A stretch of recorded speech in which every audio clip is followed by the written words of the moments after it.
Years ago, I was different than today. I had a loud mouth, had so many things to say.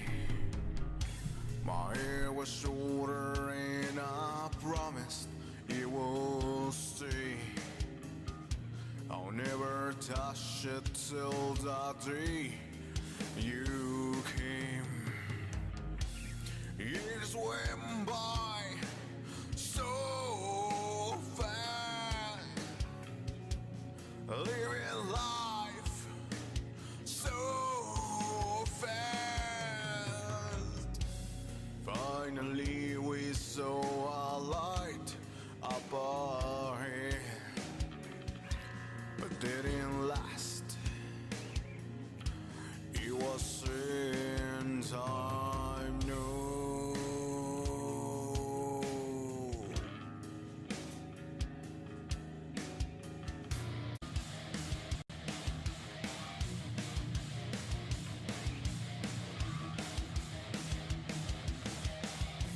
Not the same man, not the same scars. I lost blood, I lost tears, I lost sight. Not the same man, no more blind. Was torn into maybe more than die. I couldn't cry, I had to swallow my tear.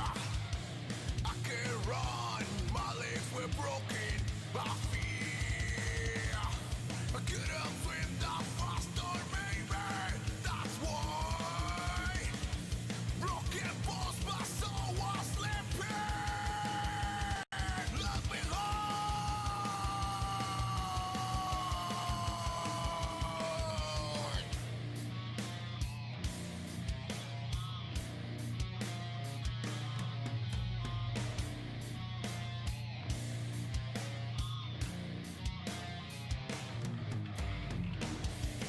Ten years go by,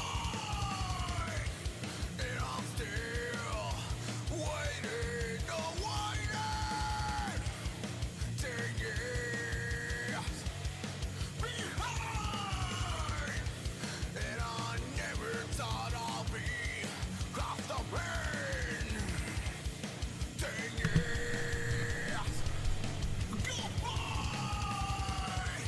I'm the same place, my soul so scarred.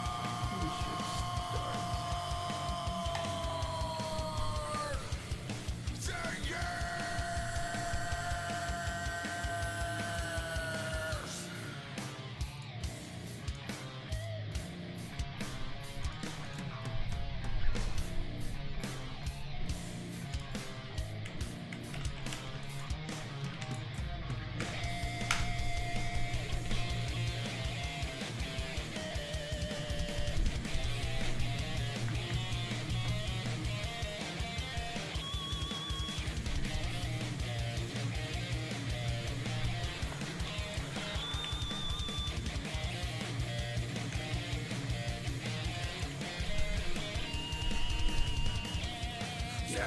I love that freaking solo. Alright, let's start. Shut up, dude. Alright, so let me switch to my main camera. Hey! Hello, welcome everyone.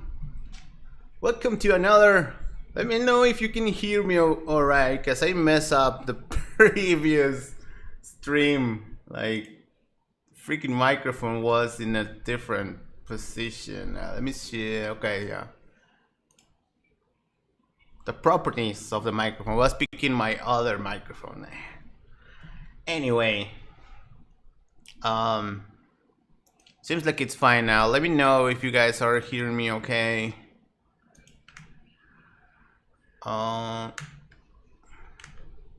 All right, today it's gonna be fun. Actually, I'm excited about today. Really excited. Oh, good. Yeah, cool. Thanks. I hate the freaking delay that YouTube still has, but anyway. All right, welcome everyone. Welcome, Genius Messiah. Welcome, Alfredo. Hey, Pacora and Tarin Camarena. How are you guys? Hopefully you're doing okay. Hopefully you're having a nice weekend. I'm having a really nice weekend. I had my ZBrush class yesterday and sculpted some peppers for a job I'm doing, which is doing good. This ZBrush thing, it's looking nice. I'm getting there. Machine learning. Oh, cool. Awesome. All right, so let's start with today's topic because I think this is gonna take a while. So we need to just get on with what we're gonna do today. So let me switch to the this thing. All right, so today we're going to be talking about Peter Claes. Claes? Sorry, Peter Claes. I don't want to mispronounce your name. I think it's Claes. Claes? So I know Peter from the internet. We're not friends like in real life. We haven't met before, but I consider him a friend. He has a really good, amazing YouTube channel. You should go check out his YouTube channel. You can just search him by this, and go subscribe to his channel because he does really nice content. You should go subscribe to him. Or if you see in the description of this video, there's a link for that, for his channel. So just go subscribe to Peter because he's an amazing Houdini artist and he has a lot of good content he's doing there. Just amazing that he's just doing this content on top of being an amazing effects artist. So what we're gonna be talking about today, if you see there's a lot of videos. Again, what are you measuring here, Peter? The distance field is what he's measuring. So you can see there's a lot of really good videos that he's been making. There's also some Houdini battles that I don't know how to feel about those things, but okay.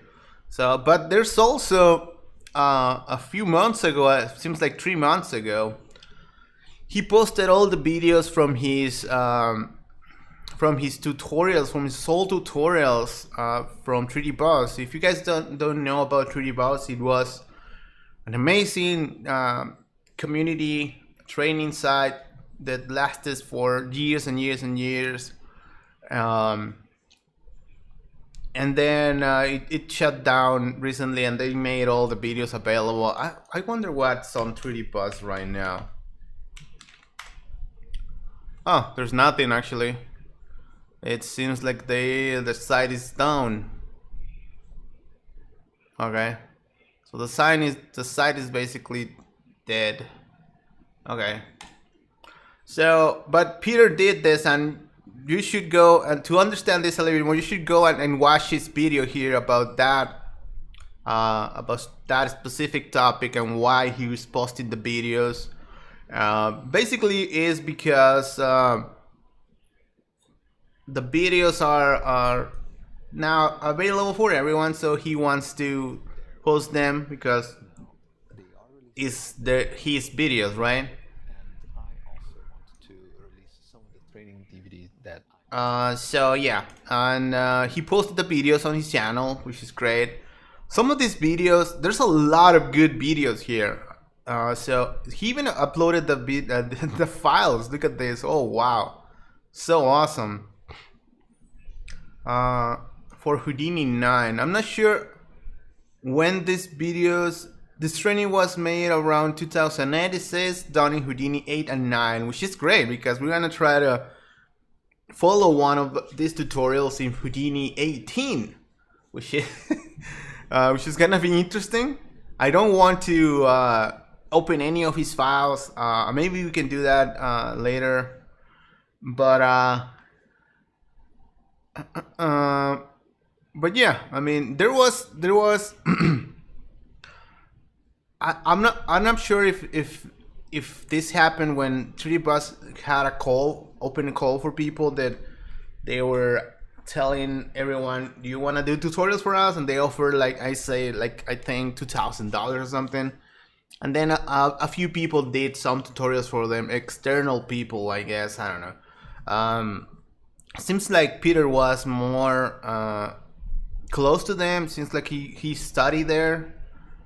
So you can hear, watch the video and hear the details and just read the story here, which is great.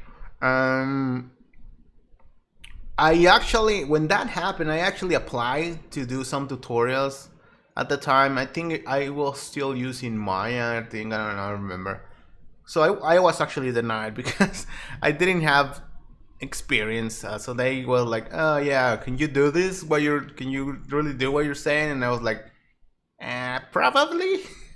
So they say, "Well, do it and then come back to us." So yeah, I guess that was kind of in a way, a challenge, and I took it to heart, and then just. So make the story short, when these videos came out, specifically this Houdini technical effects video, I didn't have the money to buy it. I was starting to use Houdini at the time. I had a few years maybe in Houdini. Of course, I wanted to use it. It was pretty cool, but I didn't have the money for buying it. So I was like, okay, I don't have the money. I did buy some of those videos. I even have the DVDs. Oh, actually, wait a minute.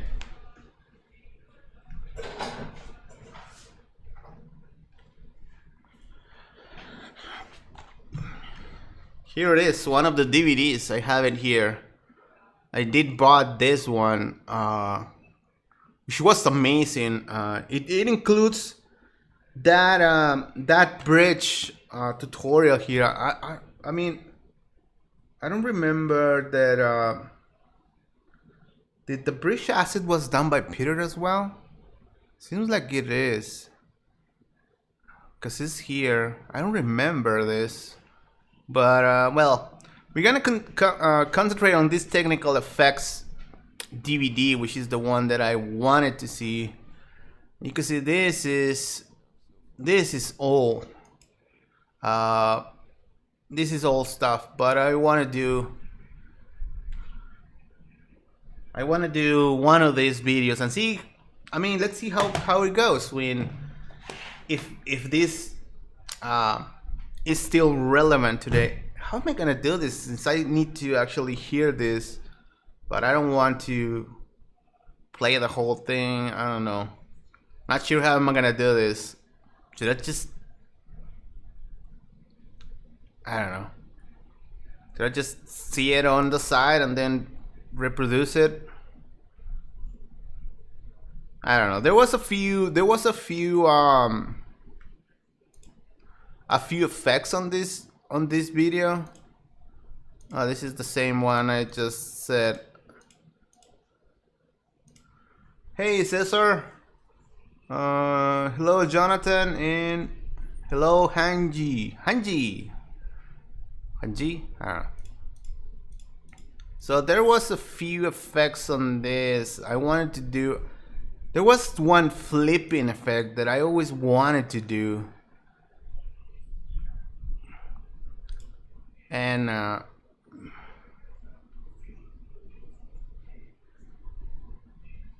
it's called particle wave, seems like.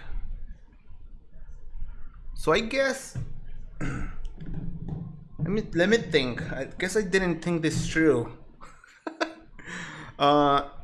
Because I don't want to just play the whole thing on video here. I just want to get some parts of it, and then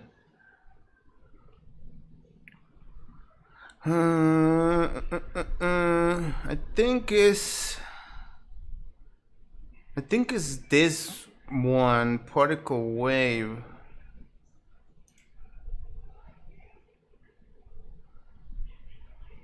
I think this is the one I want to do. Wait, but this is part 2.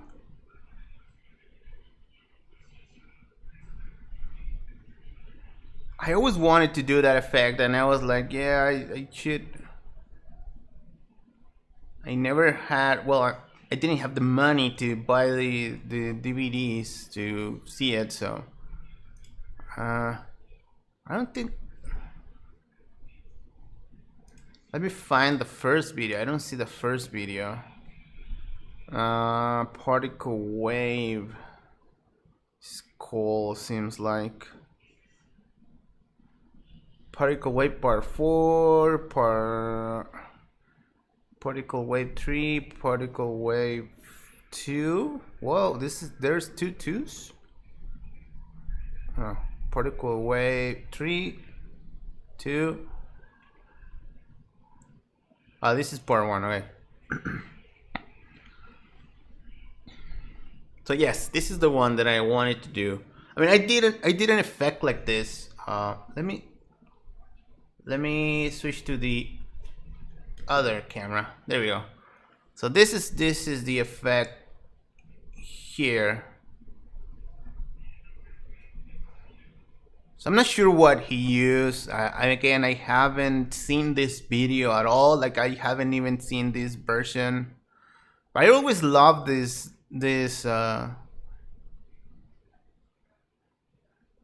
particle wave, it's called here. So you can see it just does a lot of different things. It just flips and it erases and it draws letters.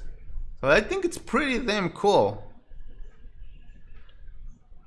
And yeah, I don't think Vex was available at that time, so I don't think there's Vex at all in this. So what I'm gonna do, I'm gonna put headphones so I can listen to this, and because I don't want to breach any like copyright issues or whatever. These are Peter's videos, and you should go see them in his channel for sure if you're interested. But wait, how do I do this? I don't know. Could use my big headphones. I should have maybe just used this headset for streaming today, but I'm just gonna remove the microphone and plug it in.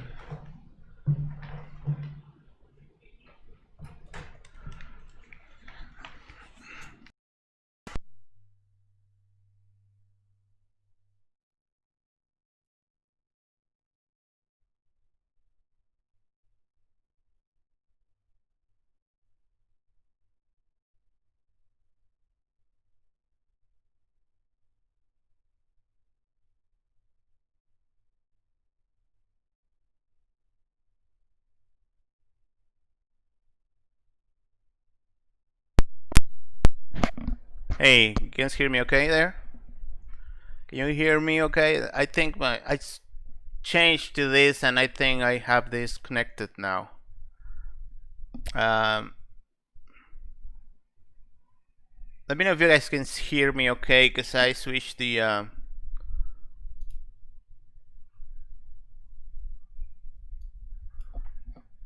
headset to this one.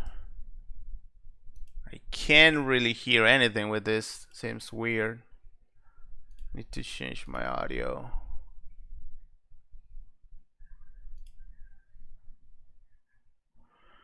Alright, now I have to do something because I don't hear it. I should have prepared better for this.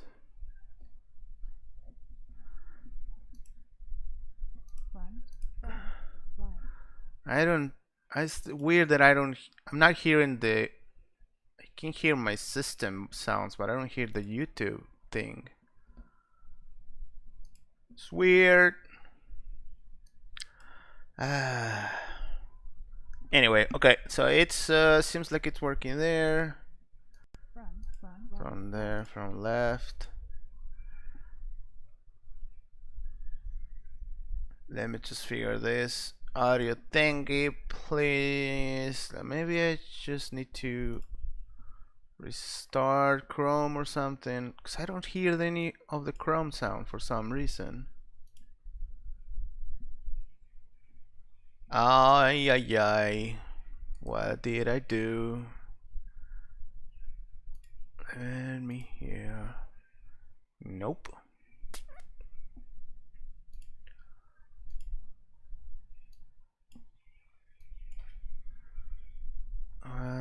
Yeah. What am I doing?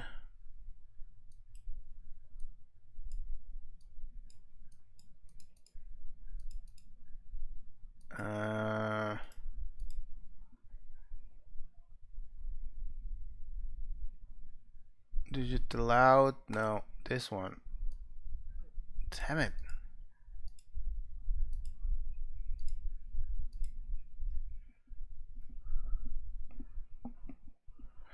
Let me just figure this audio thing first, guys. Sorry, excuse me a second. Yeah.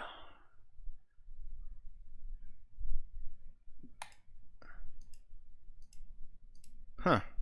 Now I don't hear anything now. This is weird. This is weird. Okay, let's see. This will give us a You can fairly hear the audio from the dense video, grid right? to I can work see with. the wave there. And I'm going to start doing some grouping up here. Yeah, I mean there you can hear it, but I can't. It's weird. Just plug in the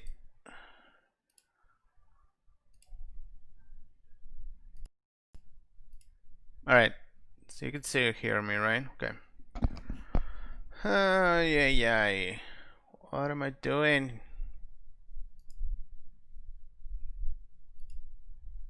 Let me plug this. Let me try this.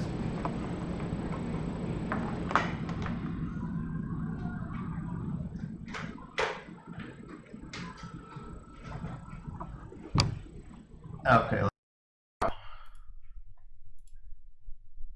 It's still not working.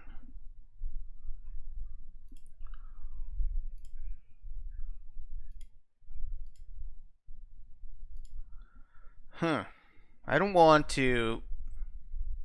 Should I just stop OBS? I don't know. Close. Damn it.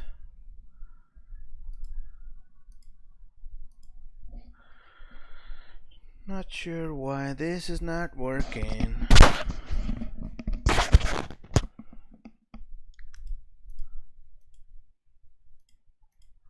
All right. Well, let me try this. Hear me?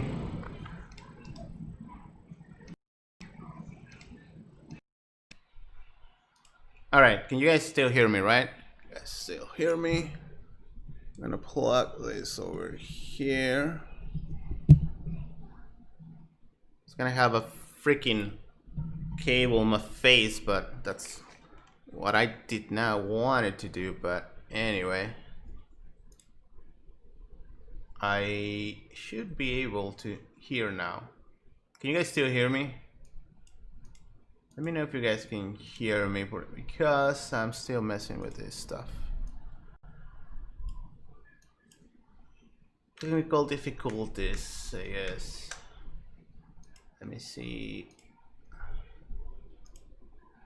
No, damn it. I don't hear the audio. That's weird. Huh. I don't know what's happening now. Oh, crap. What is it? Huh. Yoshi. Yeah, it is there. You don't hear it. Super weird.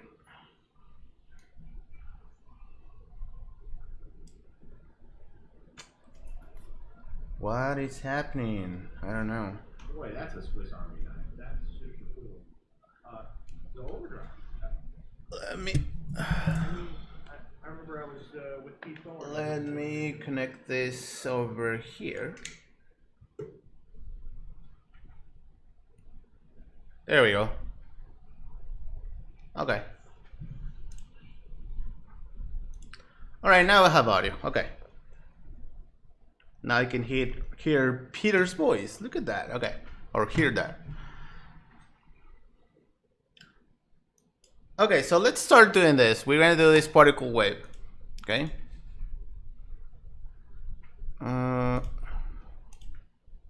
It's done by particles, seems like.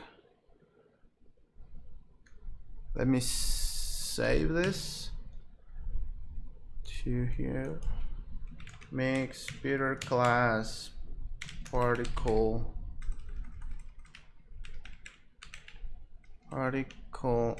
wave version 1. Alright, could you guys still hear me? Let me know if you can hear me, because I messed up so much things.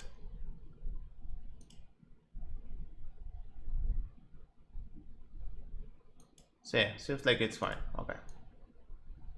Alright.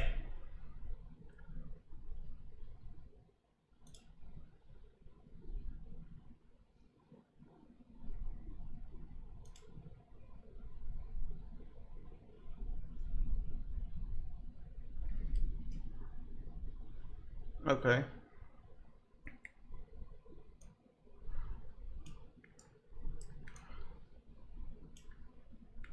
Do you guys think I should have the video on screen?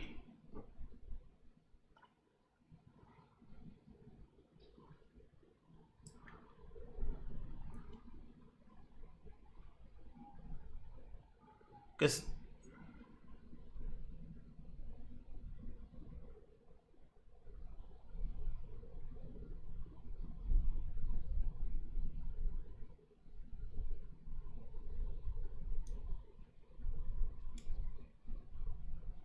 all right. So the tiles are very big, and then we can start upping the resolution as well. Okay. Seems like it's just particles copied to a grid that use box. Everything can basically be by a number of parameters, so we can link all those parameters together in a bunch of controls. Look at this, guys. This is the this must be Houdini. Not even Houdini 8, because I think Houdini 8 didn't have this interface. Right? Was Houdini 8 already? I think this was before Houdini 8 had us. I think Houdini 8 was the first node change, which was switching from this interface. Yeah, I think this was before this. So this is not even Houdini 8, I think. So this is the parameters for the tool that we're gonna be learning how to do. So I'm gonna skip a lot, which you shouldn't. That's why I really don't gonna have the video on screen. Oh yeah, and you can see this is this interface was actually Houdini 8. I think this was Houdini 8 when they introduced this new interface, or was that 9?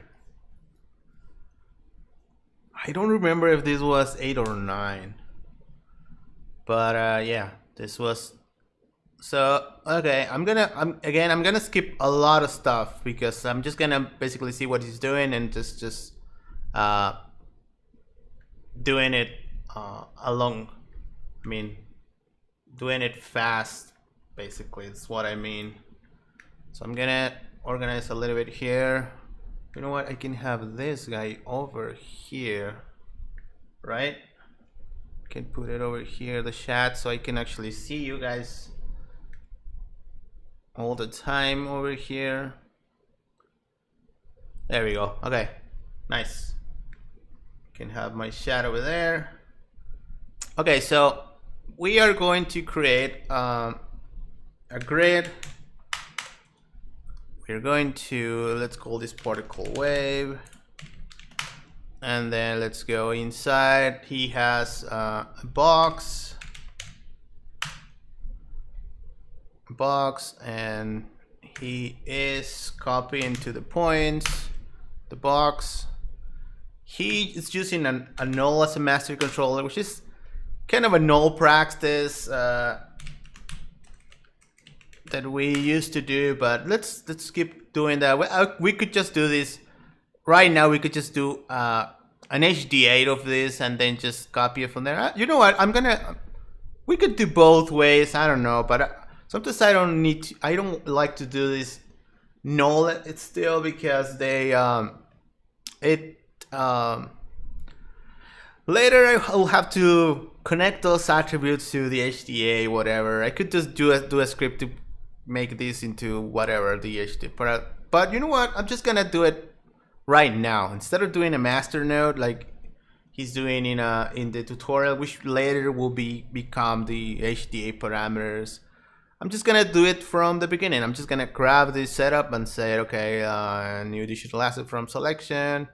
Let's call this mix particle wave and put it on this project only. Accept and accept. I'm not going to be explaining a lot. I will be explaining all the things that I get hang on, like whatever stuff I found that we need to update or something interesting. I'll tell you guys what's happening, but of course, if you want to see the full tutorial, the tutorial is online, right? I mean, and it's I don't want to take the steal the thunder, like they say from Peter, because that's just, I don't want to do that. So let's see, what did he do? Something to the box? The box seems to be fine, same size. He's using a sphere to group some points. I mean, some of this stuff is just him explaining the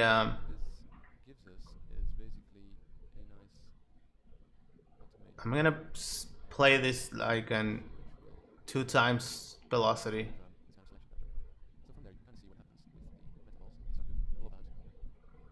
It's just explaining the concept of selecting stuff by a metable or a sphere or whatever, which is cool. I do that as well. I mean, if you do a group, if you do a group and do like a metable and then group points by bounding box, bounding object, you will group everything that is inside this metable. And a metable, it's better than a sphere. Also, when you want to transfer, I mean, a sphere works, but sometimes it's confusing when you want to transfer attributes. When you're using the attribute transfer tool, I use metables exclusively because they transfer the inside, unless I just want to transfer the little edge of them, right? But yeah, she's basically explaining in this step, he's explaining that. So it seems like he's using a metable. He's doing a cookie. Which a cookie? A cookie is actually the Houdini. There we go. You can see. Let's just see this. This is the cookie node was the old Boolean node, which, as you can see, it's kind of a little bit similar to what we have today, the new Boolean node, but of course it's not the same. I mean, it's totally different. Similar to what we have today, the new Boolean node. All right, so seems like I'm a little kind of I don't know, just kind of stop messing with stuff.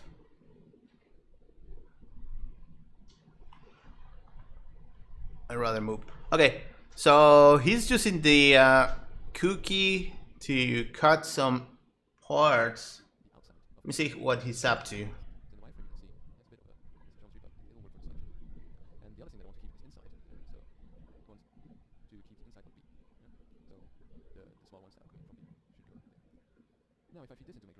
Okay. You can see, you guys can hear how I'm hearing this tutorial. Manipulate one of the transforms over there. This value could be exactly copied onto that one. So I'm going to paste relative reference so that it's always referencing that one. And also you could just use this. I mean, the idea why I'm doing this is basically because you might want to have.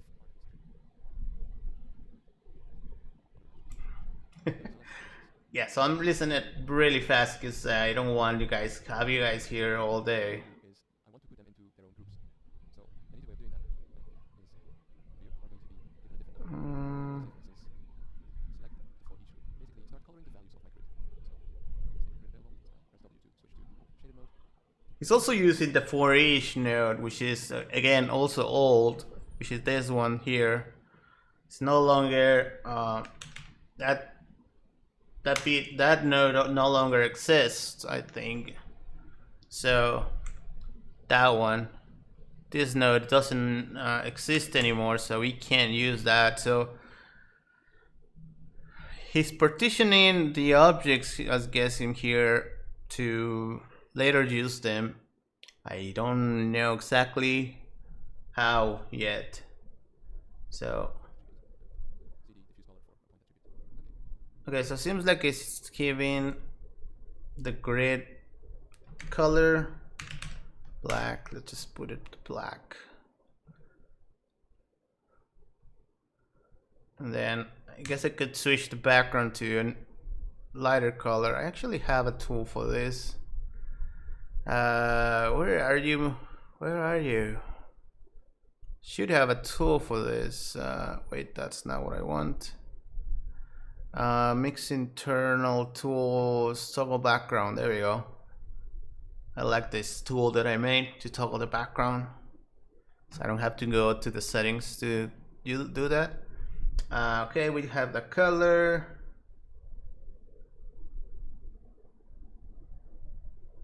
So he's adding color to selection. Some of these things I might not do exactly as he's doing because might be different today.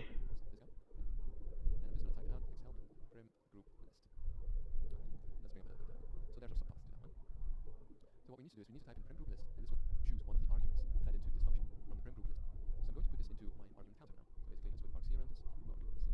The number 2. That's what I wanted. Okay, so what I need to do now is clean up my values up. Pretty cleaned up. I suppose I could show you this spreadsheet. So there's my column values. Some of them should start to be selected by expression. So using expression, and kind of expression I want is say dollar C. So red, if that color value is bigger than, let's say 0.9, then select all points. So at the moment you can see the points are being selected. Note that the points inside have not been selected. Over there they have been selected because this is basically the sphere and this is basically the torus. Okay, so just in order to visualize this a little bit better, let's put a little expression there. So in the transform of the sphere, I'm just going to say $ff, so frame value in floating point, so correct frame value. And if I play on the time slide, you can see how that kind of affects. So that's that's quite nice. That's kind of what you want for a fast, clean way of grouping your points without having to revert to metabol and metabol geometry. Okay. So he's grouping some points. I'm still kind of unclear of what's happening here. My radius of my torus. So instead, what I can do, I can put in there in the radius of my torus, $ff, and what this will give me is a nice scaling torus. So this causes the ring selection pattern to be, as big versus, well, okay, it's going to be a little bit big now, versus this, where actually the selection is growing a lot more. So that's a better way than scaling it. So let's just delete this. Okay, let's have a look what's going on now in our jump group. So there's our jump group. There's one little problem going on. Our torus, is of the type polygon, which basically means that if I just make it a little visible, which basically means that it's kind of chopped off, and what we kind of want is a smooth round selection, or as smooth as we can get it. So if I change this to NURBS, you get your kind of smooth round pattern. So this is Okay, so if he's using a torus to select, let's just do that first. He's using a torus to select some points of this, which is basically this part here, which now was black. This part is not being used still. That was just the theory of that. So it's just this. I think the grid has more. No, he's 10 and 10. No, that's the torus. The grid seems to have more points than I have. Let's make this 20 and 20. So he's making this thing grow and select points. Let's make this radius a little bit thinner, and it's kind of doing this.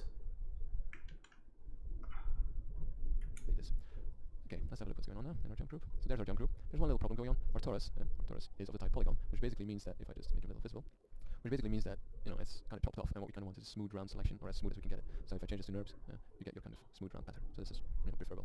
Okay. And at this point, I'm going to save it.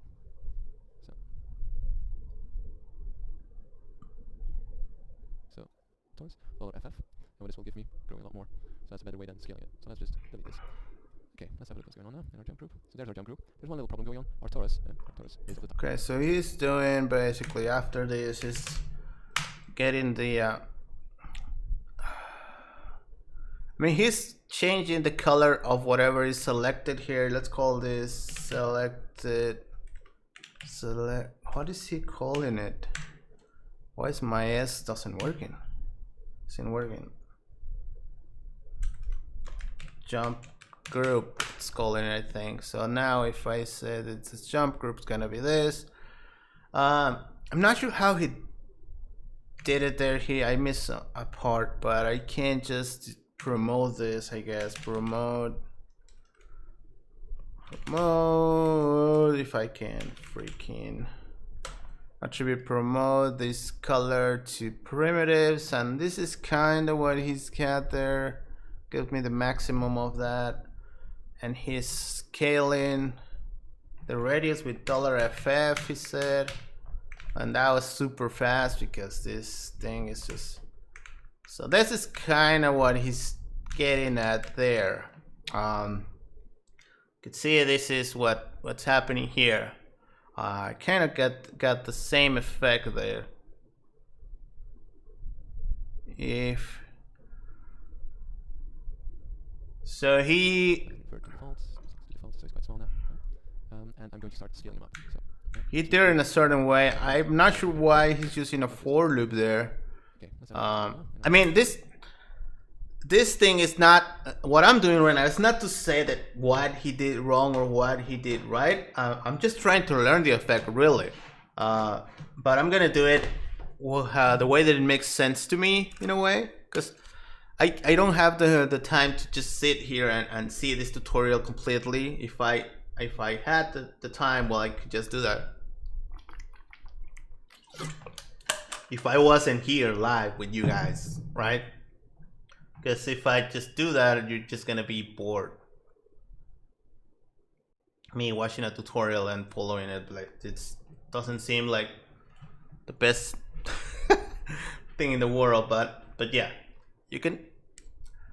Seems like we're good at this point. That like we have what we need. He's doing that.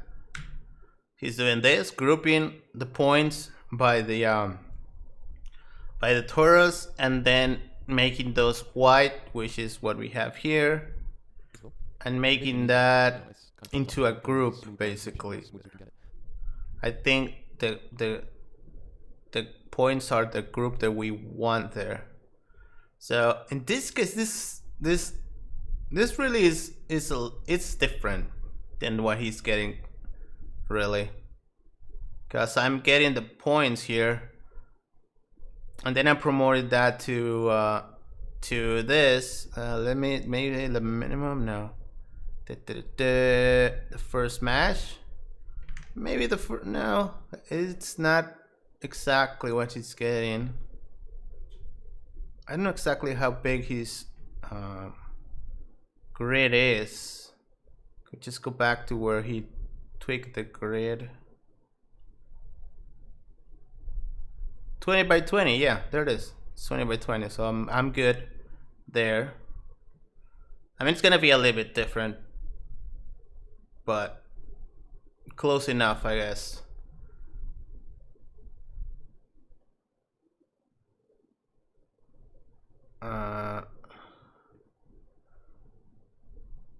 All right, I mean, we can tweak this if it's not exactly what he is doing, but so far it seems like it's doing okay. Just put time here, or just use the modern way, like time like that. Now this could be a problem, because you can see we're missing sometimes parts there. So maybe, what are we doing here? We're not getting points sometimes.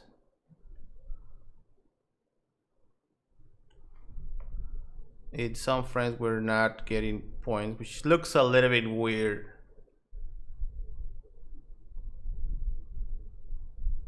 Guess we could just add more primitives to the grid and that will fix it. But all right, so that was actually video 1. Good. So part 1 is done. Part 2, let's go see part 2. From this point on, I'm going to start jumping into the particles. Yeah, so let's lay down a pop. So now we're gonna do particles. So that we can start using it. And let's jump inside. First of all, we need something to birth our particles from. So let's lay down the source. Yeah. Okay, so now we're going to particles here. So pop network. We put a source. I mean, in this case, we don't have to because the source is already there. The source, I'm going to use the first context geometry. Right? If I start playing, and this is gonna take the first context. Yes. I'm guessing we're gonna use the particles are being born, yeah, and they inherit the attributes of the points. But in this case, I mean, she's using points here. So I don't see any points. It's different because he's using this, which is called points order, which is not it's not available anymore, that option. Just the points. So I'm not even sure if that is the same one. already, what I want basically is, I want to emit the amount of particles all at the same time. How many? Well, the amount of particles that there are points. So I need to make sure, that I emit 400 points. I know that this is 400 points because basically if I middle mouse button over there, it says 400 points. On the all right, so he wants to emit all the particles at the same time, right? So for that, we could say all points and just do that. 400 points at one point, and then we just use the impulse activation, which I think he's going to do. It says 400 points on the jump group. 400 points. Okay, well, wait. I have an issue here. This is the let's say the inside group. And then this is gonna color that group. And then he did a primitive group here with the let's use the group expression. And he did a group called jump group. And the expression if color is see if there is color red is greater 0.9. Is that going to work? Oh yes, it's working. Thank you. So that is how he did the group. So I want to do it how he did it. So that is because he grouped the primitives. I think, is that a primitive group? And let's just go there. Tell me. So what do I have? I've got my impulse activation and I've got my constant activation. 400 points. And let's just go in there. Right. So what do I have? I've got my impulse activation, and one is just, as you can see, I can see there by typical will correspond to that order or particle. So what I really need is to 1. Yeah. 1, bam, emit 400 into return 1. Okay, so I'll figure it out, but now I have to go here and said that I just only want to emit at the first frame, just like it did. So I'm gonna have like only, whoa, I have now 28,000 points because I'm not at frame 1. So there we go, we have just one. There we go, there's all the points there. Just need 400 points, the same amount of points as the grid, which is what we need right now. And let's see what we're going to do next. So the next thing that, so in order to do that, well, I'm going to break it down into steps. So I need to know which particles are currently being selected by my jump group. So in order to do that, well, I'm going to break it down into steps. It could be done in one step in one grouping step, but I'm going to lay down an attribute. Create an attribute, just so it's going to be a little bit more straightforward. And the name of this attribute is going to be in group, MI or in group. And I'm going to change it into an integer, and I'm going to use an expression again. So back to the text board, the expression that I want to has point. This guy, So if I type that one, x help has point. This will give a group. So what I'm going to do is I'm going to get my jump group of which point? Well, that's going to be a local variable, which is $pt, right? Okay. And it's going to return. Right,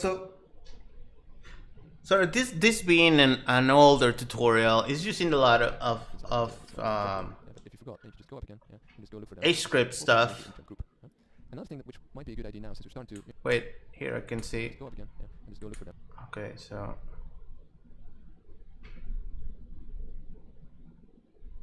So you can see 4 point. okay, so the jump group it's actually needs to be points. This guy.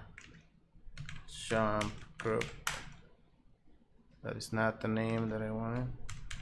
Jump. This needs to be points, so let's switch this to points. And that is just weird. Why is everything selected now? Jump group has 400 points. Why is everything now true here? That's weird. I mean, I could just grab it from here maybe. I don't know. I'm just gonna grab this. Let's see the properties. Where's color? We don't have color here. What the? Color, it's on the primitives now. Oh. Let's do it before we promote the color. So this could work now. This should work now. Yeah. So we have this, guys. I'm not sure if I want to do that. Let's continue watching the tutorial. This one, this node, it's gonna go do nodes, finding our attributes. So first of all, the group was jump group. Yeah, so now to $pt. We're going to go this way, guys, the ones that are group, to make new groups. But new group, all the particles that are currently inside of the group need to go up by a certain force. Yeah? Name these guys like this, and I need to in up group. Yeah? So that's what. Okay, so the kind of force I need is an upwards force. So more obviously all the part. Now, problem is, what goes up must come down again. So we need to get them down somehow, right? So one of the ways to do that is by adding. You could say, well, let's add. Okay. Force. No, it's fine. This is fine. We should just leave it like that. Promote this, and then go to pops, and then say he's actually using. He's getting the group from. He's getting the group to give the particles an impulse. So it's going. The particles are going up. So let's see which ones are there. Okay, there are two here. They are not passing to here. I thought that the groups will pass the particles, right? But seems like they don't. And he was using some old group particle nodes, which it's basically, I guess, this pop group node here.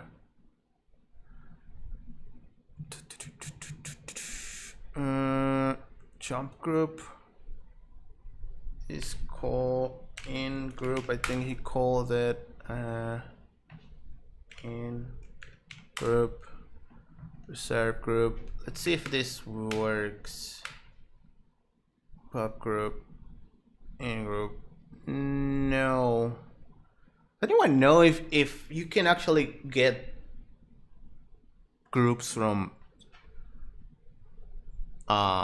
particles to particles from geometry? I mean, seems like you should be able to, right? Like this group should be able to just go to particle land and work, right? I mean, what is happening here? Because I have jump group 16 and then I'm losing it here. No, it's there, but I lose it at pops. So pops doesn't take my group, which is weird. So yeah, I would think that particles would take the pops would actually just find the group. So okay.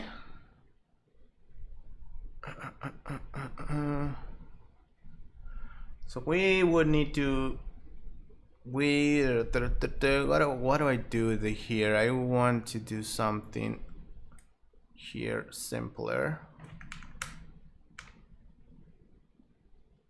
They are not inherit anything. source group.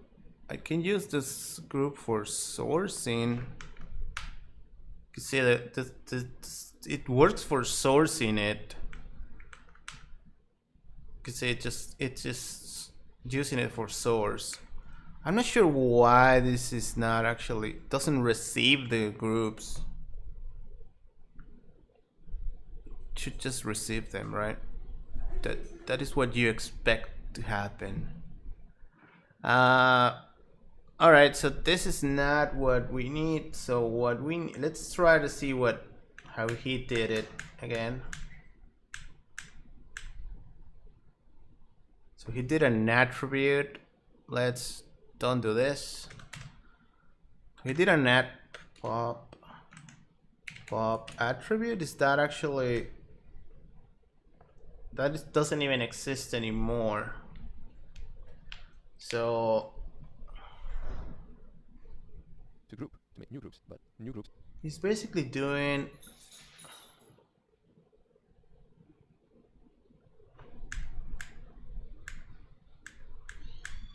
let's see what he's doing over here again.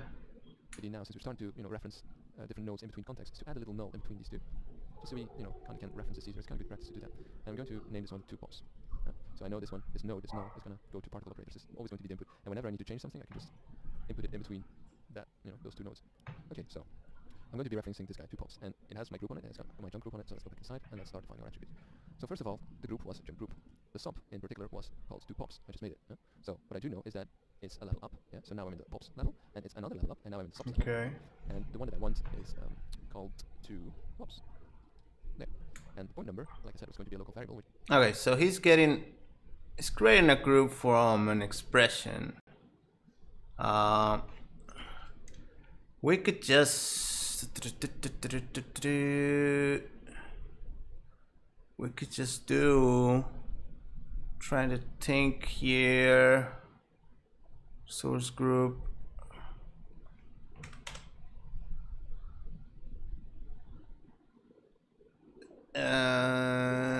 So we're getting, let's see if we can get the point expression.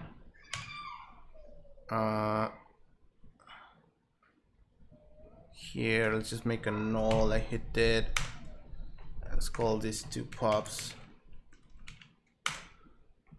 And then I'm gonna get the points of this group. That's what I will need over here in this pop group. Point in group equals point has point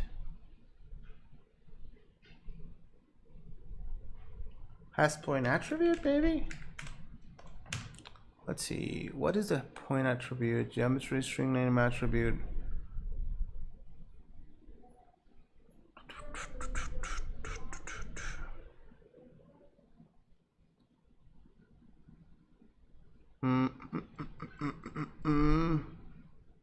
No.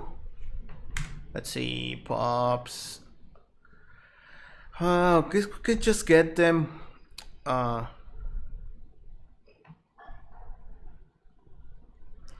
seen Peter Queen's tutorials. Yes, I have seen these tutorials.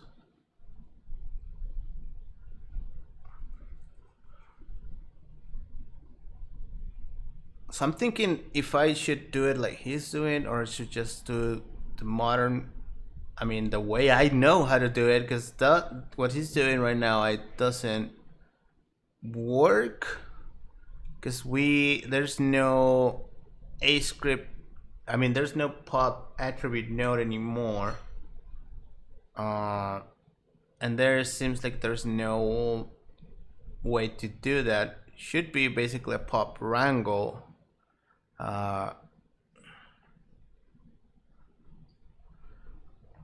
And then just get whatever points are in a group,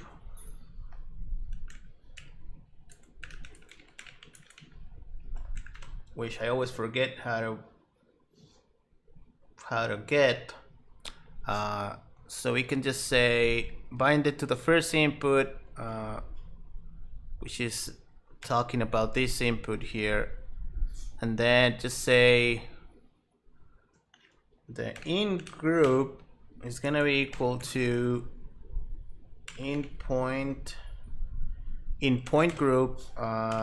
Geometry is gonna be, we could just say we could just say up input 1 or something like that, or actually maybe 0.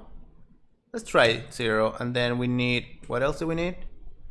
We need the geometry, the group, and then the point number. Okay, so we need this. The group is called jump group, and then we have to do pt num for the number. Let's see if this works. Let's rewind, and we have nothing here. Oh, guess we're not even solving. Let's see what we have here. This is not able to resolve. I think this is not resolving this. It's saying what? Reference to undefined variable in group. Yep. So this is gonna be an int, I guess. This returns an int. Yeah. Okay.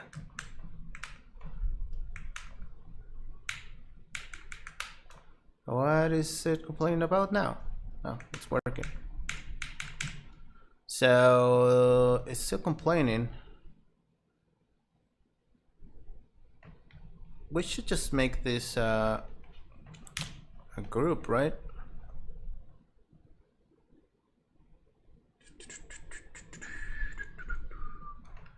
Let's see. I think that this thing is not working. So let's just do the relative path to this, which would be getting out of here. Maybe again, and this two pops we called it, right? Was it? No, it's this didn't have a name. What the hell? So there's some points there. Are we getting anything in group here?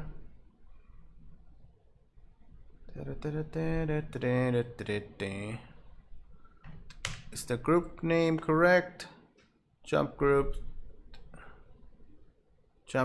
4 should get 4 points here in this thing. Geometry.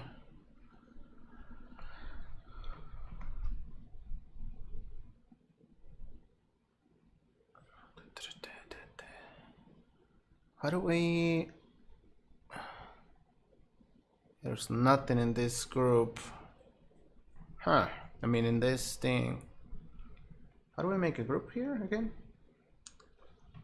Vex. There's gonna be a lot of Googling.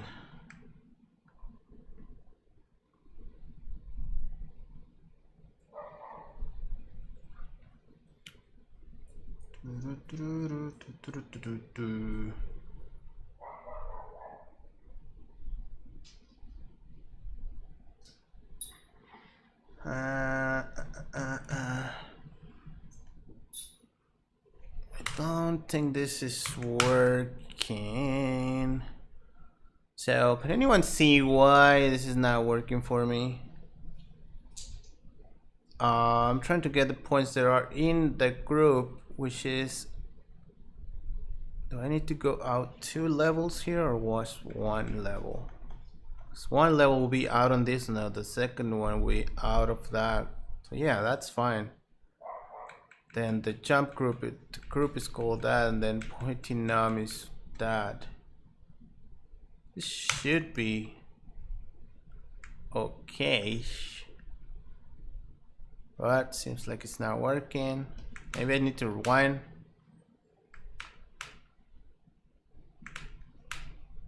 Nope. Not getting something input is the first input. Should be able to just say up input maybe.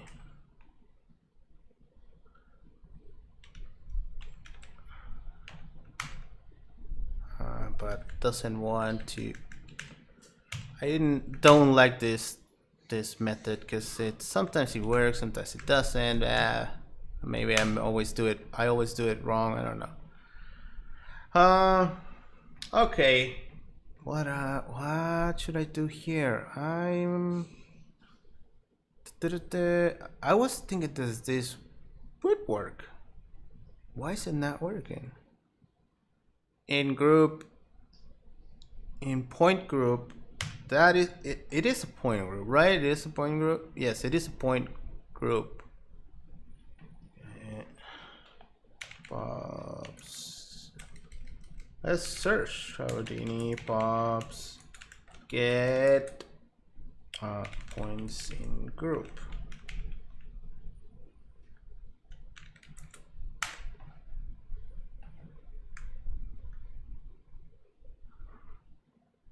Anyone knows why this is not working? Let's search by in point group. So Vietnam. Maybe this should work.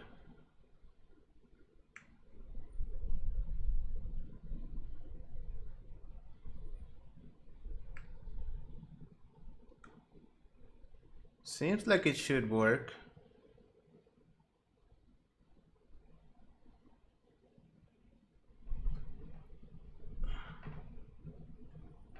Let's try it outside of here. Let's see if it's a matter of pops. Speed wrangle.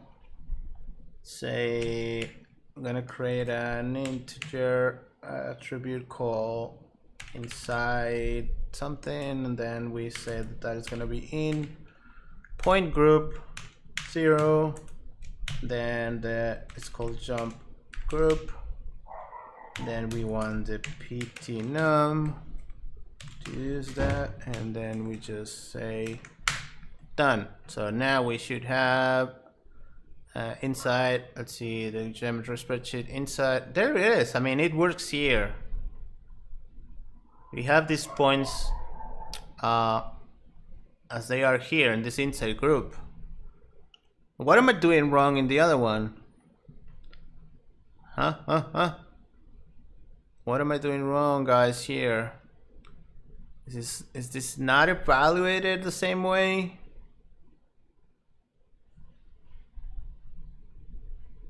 Hey, Truth. What's up? What's up, dude? Reference. Yeah, the path is right. This path is right. This is the correct group, and this is correct. I don't know.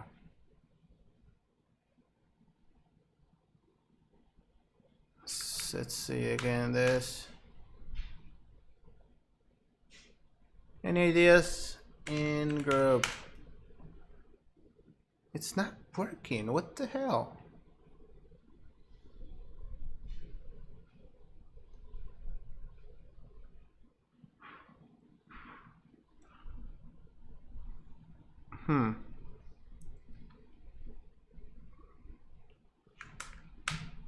This is strange. Strange. So how many points are there here? There are 12 here. They should be 12 here as well, but they are not. Huh. Anyone has an idea why this is not working? In point group seems to be typed correctly.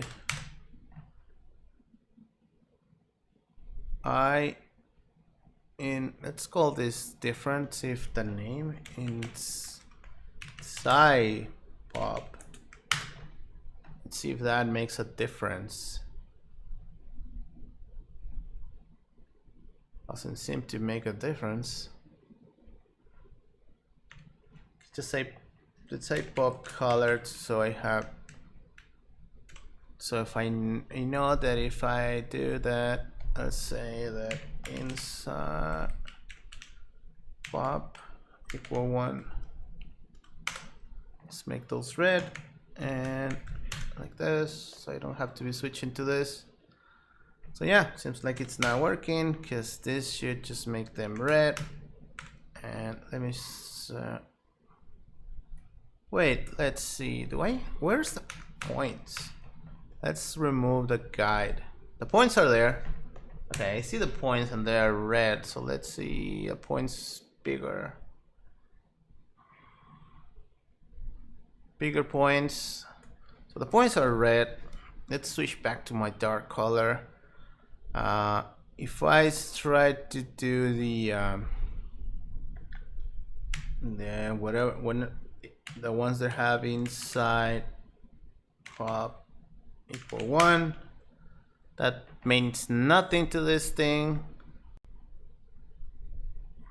I don't know.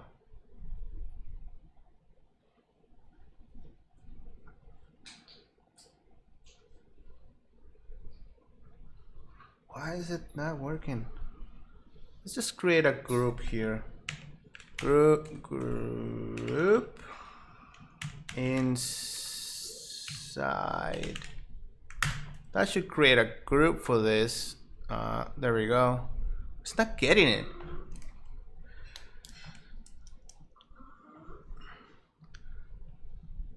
All right, let's use the reference here.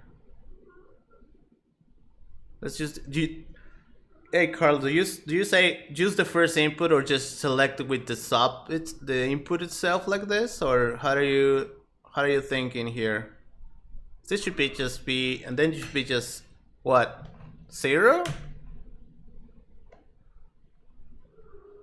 Oh, that worked actually. Look at that. Yeah, that works. I wonder why it doesn't work if you had set that to first geometry. Oh, that works as well. Well, it didn't work. It didn't work before. What the frick? Let's see if it's working here in the geometry spreadsheet, or maybe the geometry spreadsheet was giving me crap. Inside group. No, it is there. I don't know. I mean, I was passing it to an attribute before. Maybe that was it. I don't know. Well, okay. So we have them in a group now.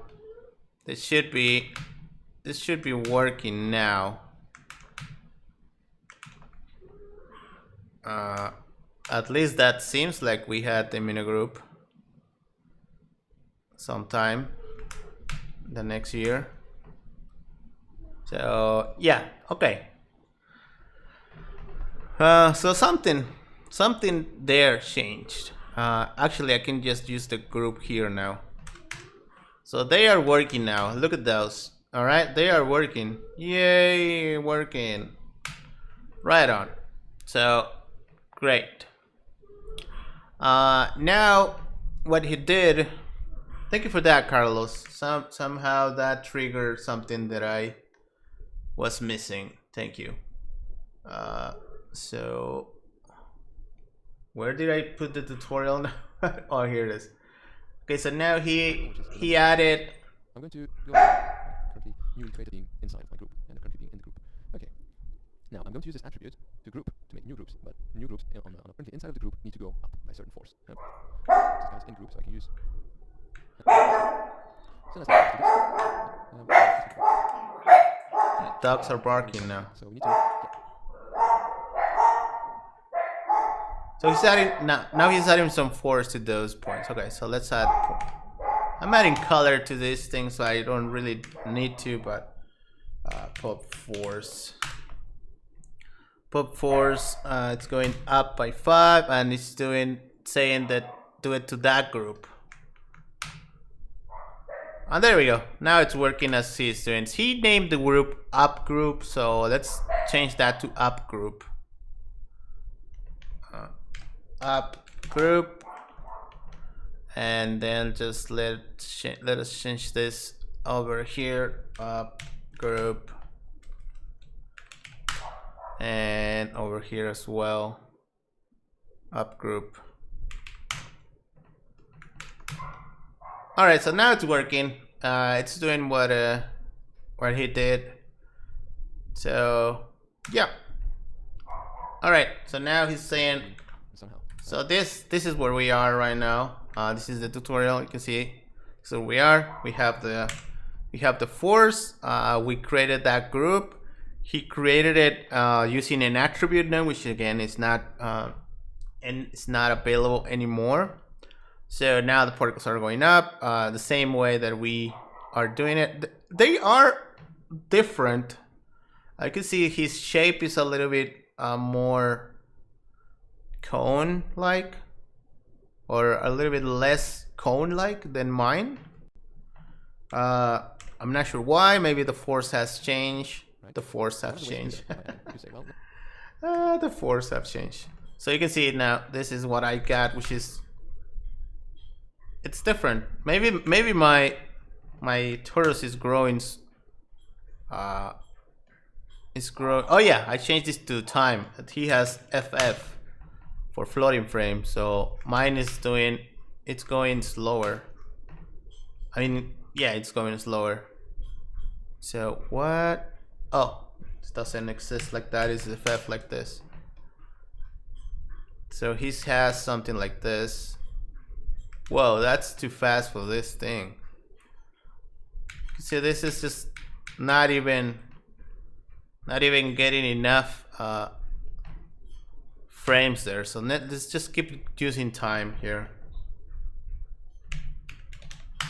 Let's keep using time. If we needed to go faster, we could just multiply this times something.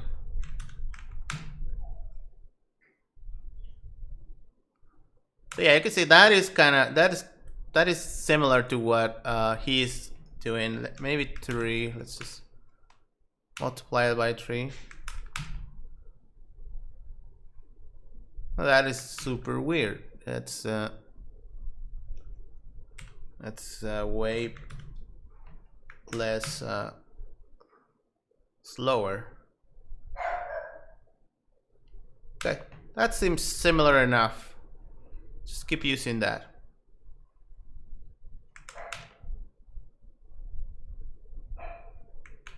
Okay, so let's go for that, and now let's go to the tutorial. Force the particles that go up or have ever been going up. So I can't really use up group because the problem is then only the particles that are in up group will be affected by gravity. I mean, nothing is slowing them down. So I can't really use up group because the problem is then only the. So it's adding another. Let's call this pop force force up. Then he's adding another pop force to bring them down, basically gravity. So I'm guessing he's gonna just do pop force. He's gonna do, at some point he's gonna group them and then they are going down. Let's call this gravity. 9.81. So that it's just gonna make everything go down. Better cast, but we need to set some logic, I'm guessing. That are in up group will be affected by gravity. I mean, nothing is slowing them down at the moment because there's no drag. So sorry, up and force down. He named them force up and force down. Again, same thing. I'm gonna call this one down group, down GRP. This one's going to be $OS, and this one $in group in GRP, right? And to enable this. Okay, same thing. The only difference is this little toggle over there, which is called preserve group. What that will do is that will make sure that the grouping occurs on every particle that is currently selected or that has ever been selected. So basically what that means is, at the moment, say there's like, in the beginning there's only a few particles in there, so you can kind of see. So what that basically means in terms of going up or down, this will select every particle that has ever gone up or is currently going up. So the particles that are going up or have ever gone up, they are going to become affected by downwards force. So this preserve group is very important, so don't forget to check it in your down group. So the down force then will be using not the up group, but the down group. So let's get rid of this up group and let's put it in the down group. Okay, so let's have a look. Okay. Alright, particles start falling, straight away. Why is that? Because they're not being affected, So you can kind of see they're being affected by the gravity. Something like, alright, particles start falling, Huh? What? What he did here? What did he do here? And Again? down. What I need to do is I need to create a new group. So set that new group again. Create a new It's group. going to be exactly the same group as that guy. So I could say, again, same thing. I'm going to call this one down group, down GRP. This one's going to be $OS, and this one $in group in grp, right? I need to enable this. Okay, same thing. The only difference. So he's creating, let's create a pop group. Pop group. And he says that it's gonna call this down group. So he's saying that he's gonna preserve the group and enable that, and this is the name, down group.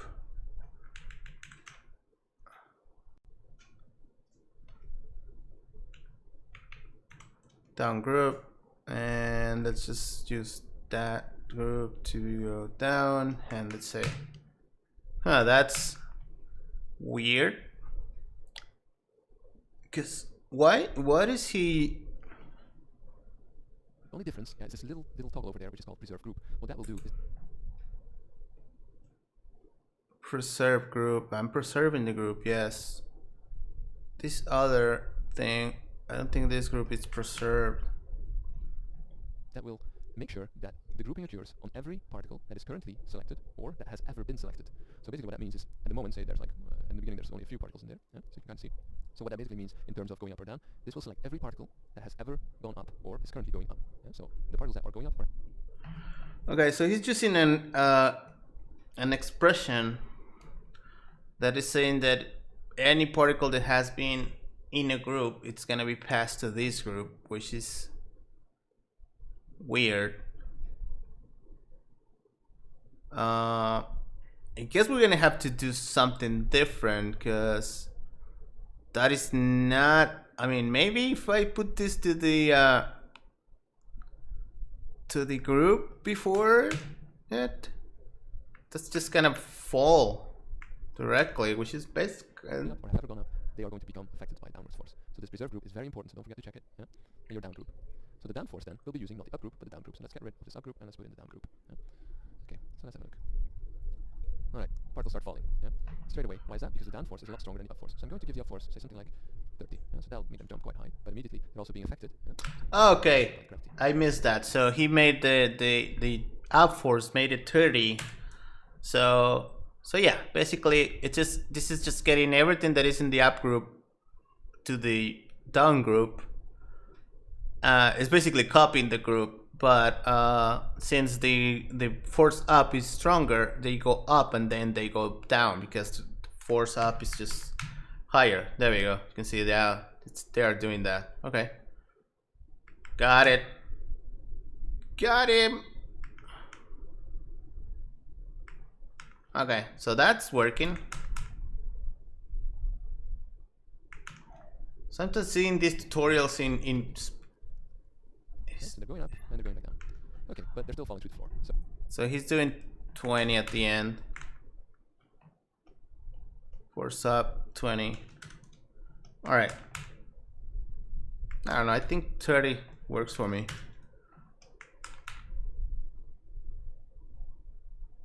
I like 30. Okay. So I want to make them collide. I want to make them collide with the grid, the same grid that they're being emitted from.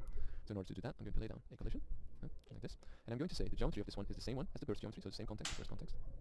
Right? And I need to change some stuff in the behavior. Instead of dying, I don't want my particles to start disappearing. I want them to stop. So just stop on collision. There we go. And now they basically nicely land again on the grid. So this is the kind of... Okay, cool. So now he just did a collision. Pop collision behavior to make them collide with the same. Why is this not being organized? So he's going to no, not behavior. Pop collision detect with the first context geometry behavior stop. Let's see. But this is kind of weird because they are colliding at the beginning with the I don't know why it works for him.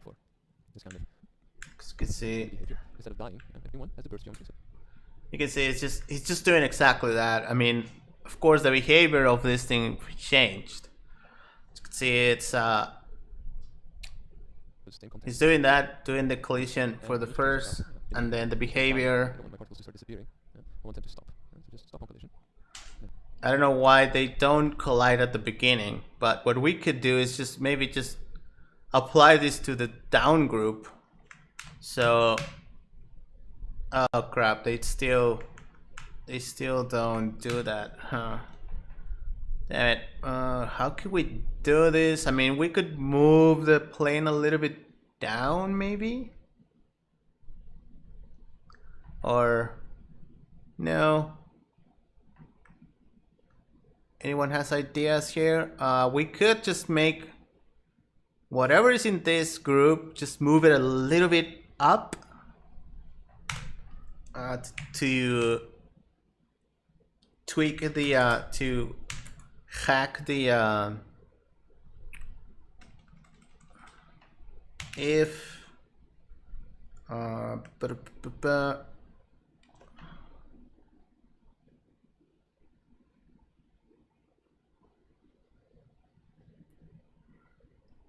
me see, I was seeing something like this here.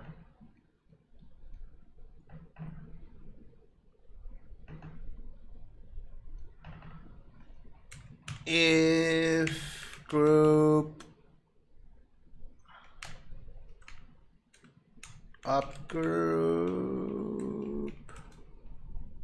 I mean, I could set everything a little bit higher, maybe. I don't know.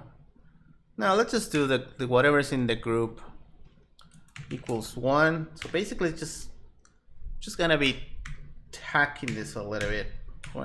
Y, just add like 0.1. Let's see if that gives us some help. Now let's just give it some big push there. Huh? Why is everything red? Oh, because this thing is making them red. Don't make them red.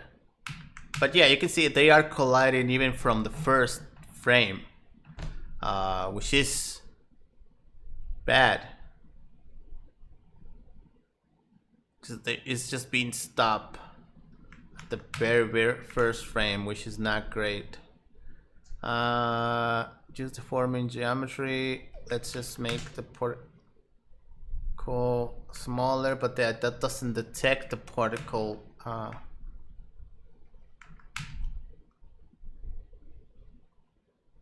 Okay, I did something. I know this is being cached. I mean, it's being repeated. Type properties. No, not type properties. Just properties. Parameters, actually. Reset. Okay, so yeah, it's not colliding because it's in the same place, and he's just in the same.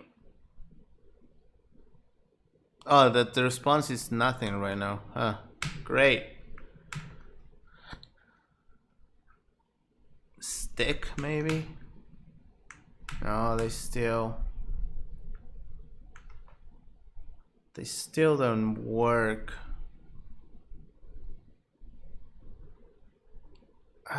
Why is this not moving them? They should be moved, even if this doesn't. Let me just say, I don't add any forces here. Those points are not moving.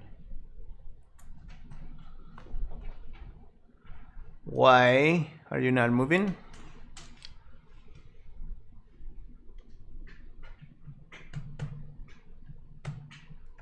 Again, why is this not happening? If they are in this group, oh, the name of the group. Come on, man. You guys are here to tell me that I'm doing things wrong. What's happening? Yeah, now you tell me. Now you tell me. Okay. So, seems like that is working. But now, seems like this is applying forever. Maybe. Seems like this is just being applied forever, not just the first frame, which is not what I want.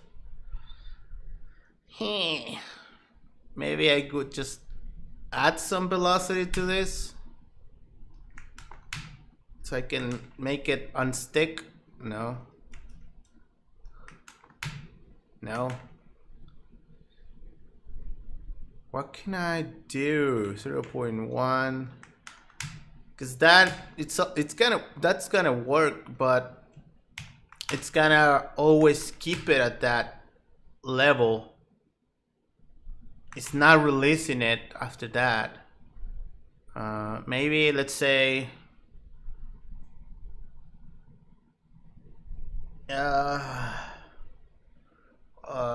what can I do here? Any ideas? Any ideas? What can we do here? This is gonna just keep it there. Let's say, yeah, I know what. And velocity equals 0. Maybe we need to calculate the length of this.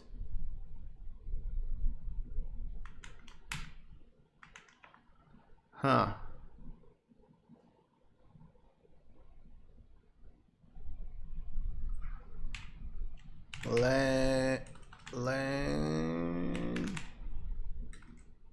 Length of velocity equals 0. No, let's just moving it and skipping it there.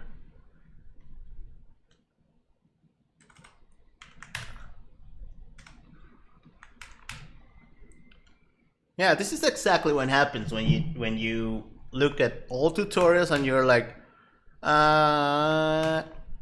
what's happening? Right? Let's say if the position in y is equal to 0,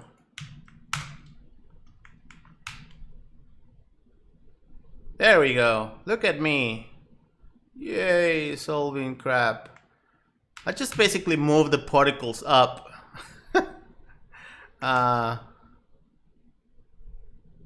I also need to make them this thing if they are in this group and the position is equal to 0. Oh crap, no, it doesn't work.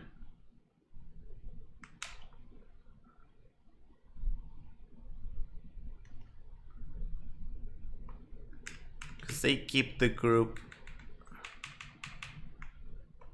I think I'm gonna just do that for now.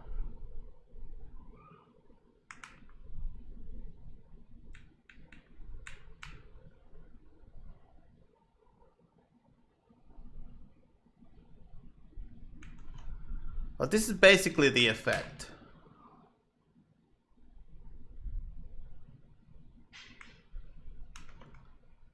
I had to move them.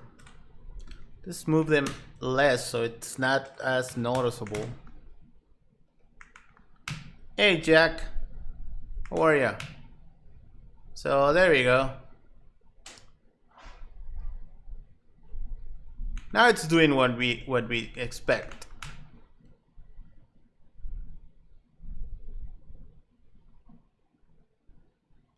Okay.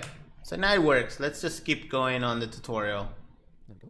And now they basically nicely land again on the grid. Yeah? So this is the kind of motion that I'm looking for. This kind of So now we have that. We reach this point. We have this. Okay. So this is good. Right? The next step will involve a little bit of maths in the sense that we want to so the particles will start to go up. We will calculate this highest position that they've reached, yeah? And then over the highest position, back down to 0, there's going to be a linear interpolation which will drive the rotation of the particles. So what that all means is that basically they're going up, and once they're up, they're going to start down again. And as they're going down, they're going to make a certain degree, a certain rotation. Okay. So what I need to do is I need to add a new attribute. And in this attribute, I'm going to calculate my value. So I'm going to name this value, this attribute, sorry, I'm going to name this high pos, yeah? Highest y position. That's what it means to me. I mean, you can name it anything as long as it makes sense. The type that I'm going to be using is a vector, right? Because I'm not really going to use the vector in the typical way of saying, okay, x, y, z position, but I'm going to use them to, influence each other's values. All right. Let's rewind this, and I'm going to pause it again for a second. Okay, so now we're gonna do the actual So continuing from rotating where we left off. This rotating is the of the attribute, so I particles. just create this highest y position. Let's see how this and is gonna let's happen. Name this as well. So attribute hypos, so I know where my attribute is being created. And so what I wanted to do was get my highest value over there, right? So the way that I'm going to do this, each frame, each time this value changes, is going to do an if statement. It's going to go and check if the value that was recorded is higher. And since the default starts at 0, it will compare it with 0 initially. So the initial comparison will be with 0, and then from there we'll start to compare with whatever the current value is. So what I need to do is, let's start typing an if statement. I want my $ty, yeah, come on, $ty. Okay, If so that is bigger than whatever is my current highest x, my highest y position, but this little x is basically referring to the x of the vector. So you've got x, y, z of the vector. If this current value is higher than that, yeah, then I'll basically want to return $ty. So if it is higher, okay, return whatever that is. If it's not, then return $hypos x. Right? So that's the expression. alright. Right? So then from there what I can do is I can rewind these particles and just in my spreadsheet have a look at what their highest values are. Yeah? I mean, at the moment all their highest values will be the same because there's no randomization in the force, but you can just easily add some randomization into the force. So let's bring up a spreadsheet, yeah? And I'm going I have actually Octane as well. I was actually using it yesterday. Have you tested new versions of Octane when they actually added custom point attributes? Yeah. I've used the custom attribute thing. Yes. which is there. Highest position x, y, and z. Right? So I'm going to bring up my point numbers so I can have a better look at which point that I'm looking for. So say, for instance, let's have a look at point 0. Yeah? There. Hasn't been affected yet, but is almost going to be affected. So this point 0, as I start stepping through, the values that I'm looking for, this is point 0, this is my highest position, x component, so the x position, x component over there, this will start to go up, yeah, and each time as it increments, so you can kind of start to see it's about to go up, so it starts going up, yeah, so you see it goes up, up, up, up, up, up, it reaches sort of its highest position, and it's going down, and this highest position has now been stored, yeah? So very useful to get highest position out of that. Okay. Okay, so this is interesting. So he did an if statement here.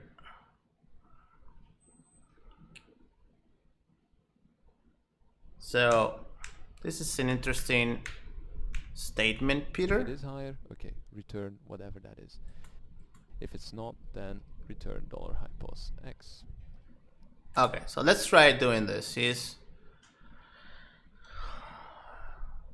We're gonna do it with a pop wrangle, of course, because there's no attribute node anymore. So he's saying let's create a float attribute called high or hy pos. No, this is a vector actually. This is a vector attribute, yeah, vector. And then this is gonna be, let's say, just that. It's gonna be equal to 0, right? So we have that. Should be the geometry spreadsheet already. I can just high whatever. So there it is. And then he's saying that in an if statement, he's saying if we don't have ty, it should be position y now. If the position y is greater than this vector, I mean no, the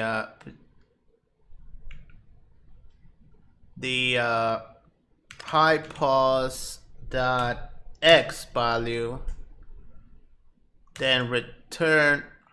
Wait, why is he testing the x value? Because he's storing the x value, the highest of the y value. Okay, I get it. If yeah, sure, yeah, I know.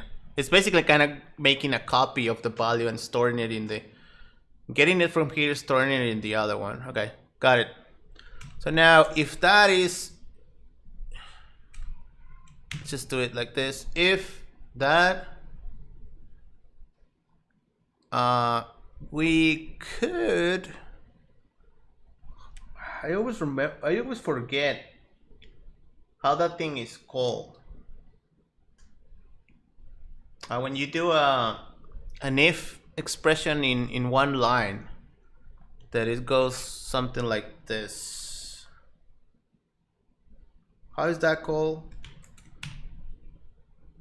If this thing return 1, vex if in one line. How is that called? I always forget how is that called.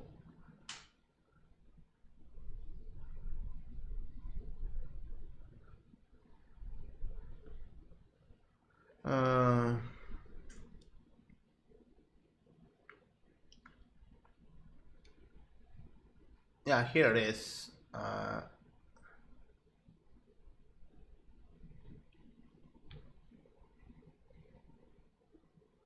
Oh yeah, so okay, so it's exactly what I typed here.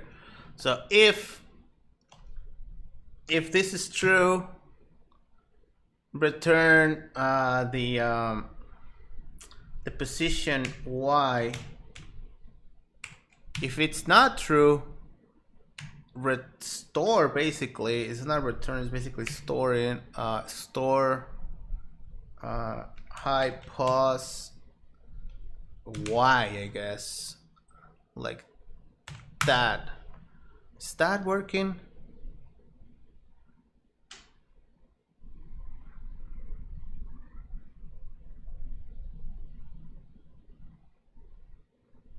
Do I not need to have this if statement? Oh, there we go. Seems like that is how it, who knows? Let's see if it's working.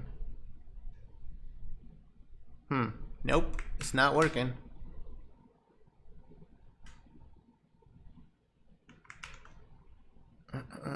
This has to be storing hypos x equals to this. I'm thinking that that is how it needs to be. Yes, it's kinda is working, but it just makes everything goes to 0 again, which is not what we want.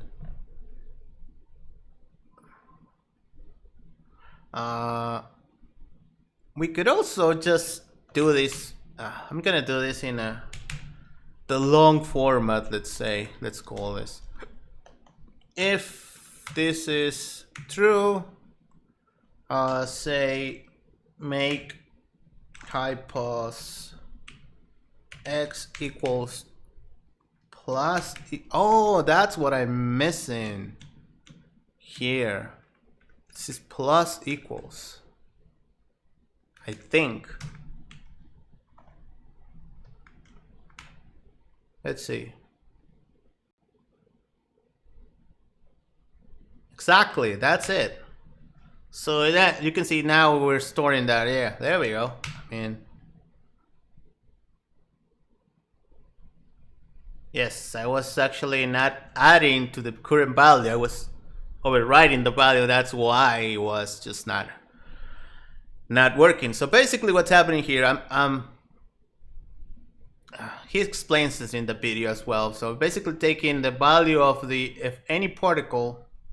In this case, if we say that he was doing the example with the particle 0, which is in this case is this guy here. If you see that value, let me go over here to the geometry. we can see this guy there. This little guy hasn't. So we're basically looking for the highest point this thing goes. So this is actually nice. I like this trick. Thanks, Peter. So if we just look for this attribute, so this 0.0, it's 0.1 because we lifted from the beginning right here, because it wasn't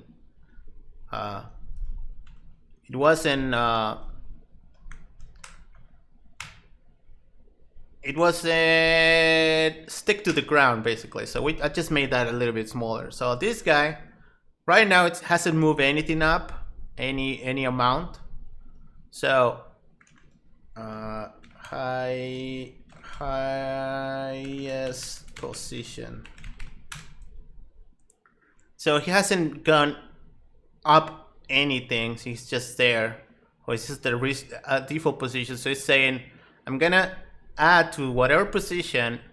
If the position in the y direction, this direction, in this direction, let's make that another color. It's greater than the current position, which is this, the current one. Add to this the y position. So if it's greater, I'm gonna add the position. If it's not greater, then just leave it as it is basically. So we're only just adding to this value here. So that's what's happening there. Pretty clever there, I must admit. So you can see if we go forward here a little bit, you see this point right here, it's gonna start moving. That guy, it's gonna just look at this in this part there. So you can see starts moving there. You can see now we're adding whatever position whatever amount it went up, we add it to this, and then next frame we add again. Then next frame we add again. We keep adding. So basically we're tracking the current position until we just don't. Oh wait, that is weird. It's just not adding at some point.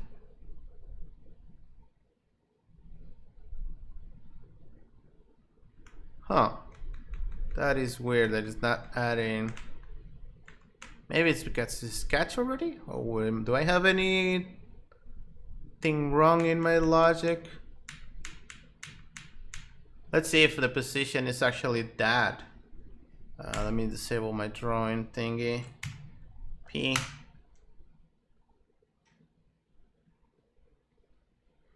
No, actually position is 5. That is weird. But no, wait, position Y is not 5, it's 2.6, sorry. That was my mistake. We're adding. Huh. So I really do not want to add to it, right? Because I'm making this actually different. Yes, this is not right actually. This logic is not right. Great. So let's try to do it in the long format way, see if I can actually make this work. If position is equal to this, it's greater than the what? If the position in Y is greater than the current position in X, or the high position in X, just say replace the high position X with the position in Y. That should be good. Else, if not, we should just really do nothing, or this high position X is going to be equal to itself, which really shouldn't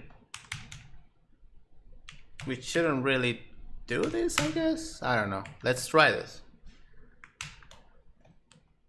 Let's see.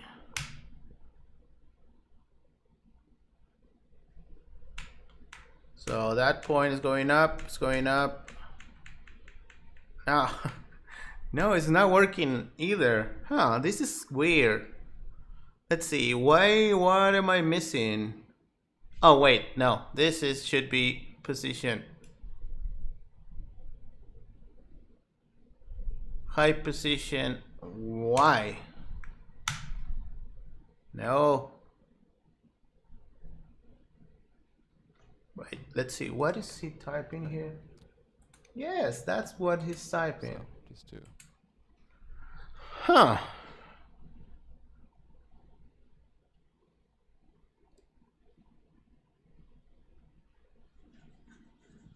That is weird.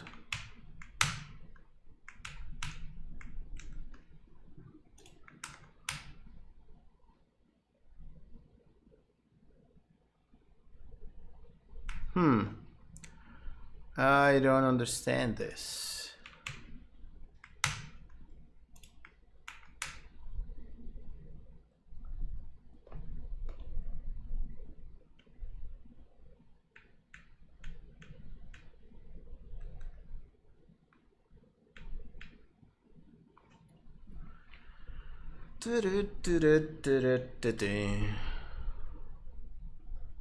If the position in Y it's greater than the high position in X, return the position Y.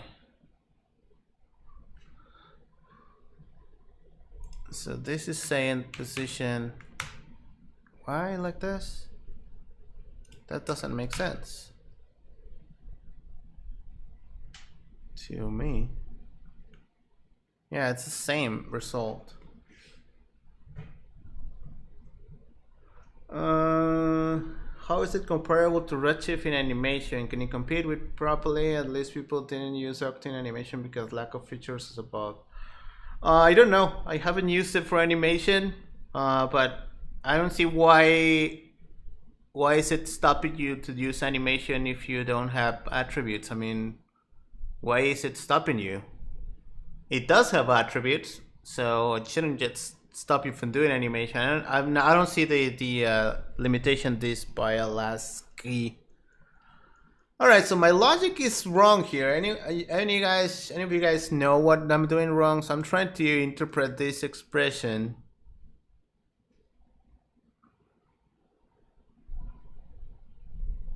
Again, let's just, you know what? I'm gonna try it in geometry land again, because that seemed to work last time. Point wrangle, attribute wrangle. Actually, I don't like the point wrangle. So let's say we are going to. I'm going to just copy this shook.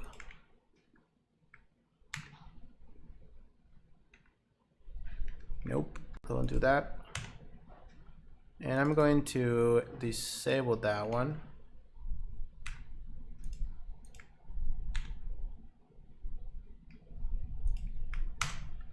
So let's see. Let's bring position and high position. It's doing the same thing. Am I? Wait. Maybe it's because I have this other thingy here. Damn. Let's see.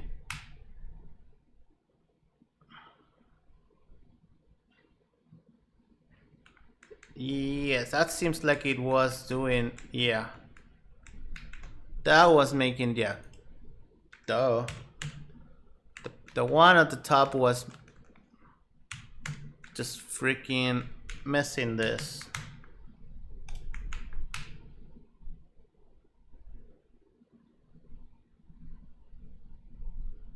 Yeah, but it's going back to 0, which I don't want.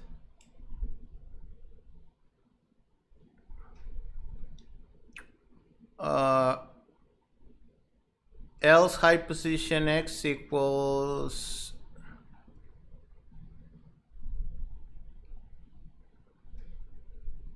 else just don't do anything basically, right? I don't know.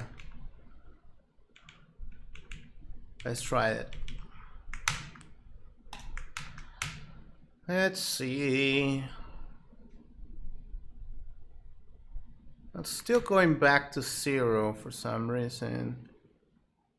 If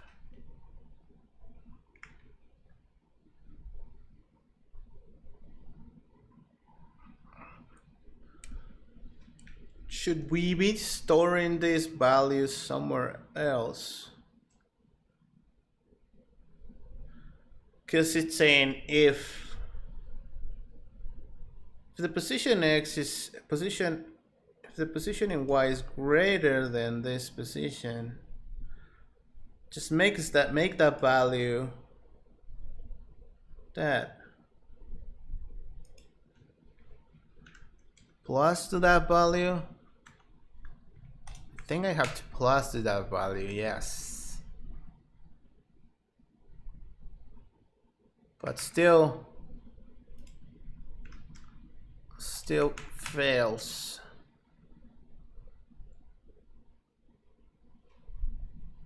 Oh, come on.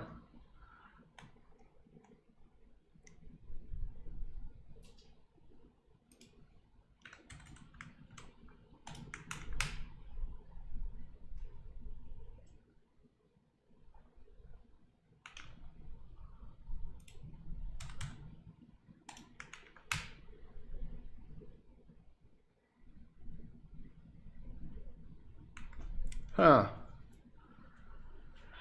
Ha ha ha.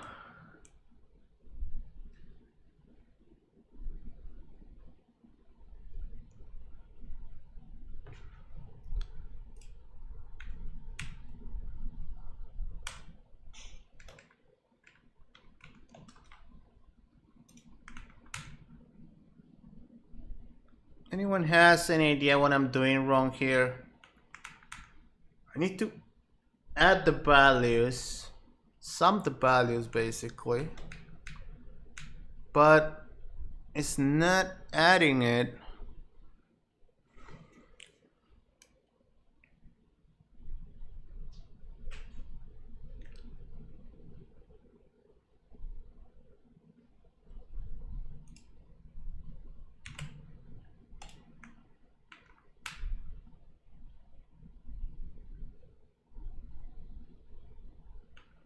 Why is this not adding the values? That's weird. I want to know. Anyone has any idea what I'm happening here? What is happening here?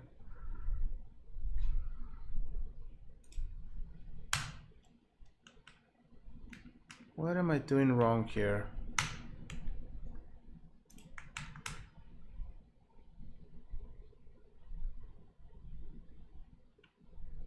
No. We can try it in an attribute maybe and see attribute create. See if that works here. It's called the attribute hypos. Then it's gonna be a vector. Yeah, we could try the same expression there if we can even use ty actually.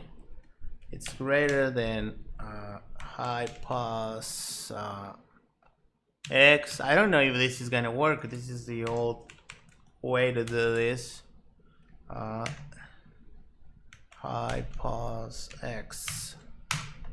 Nope, doesn't work because it's just like, I don't know what the hell that is, dude.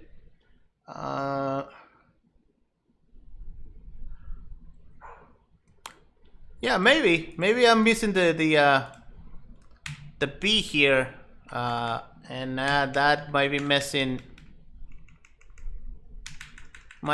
Houdini here, that so it doesn't know what the hell it's doing with that.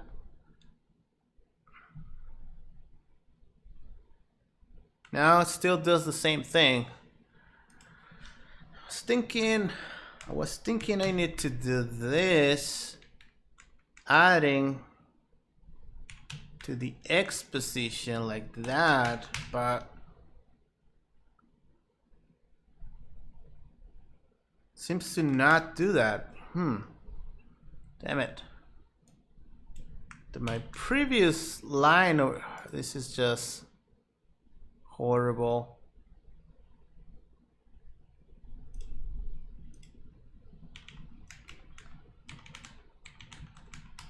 This editor is horrible. Well, this is not even an editor. This thing is kinda working. Well, it's not working anymore. Maybe this doesn't work on... Maybe this doesn't work in Pointland. Let's try this expression inside pops.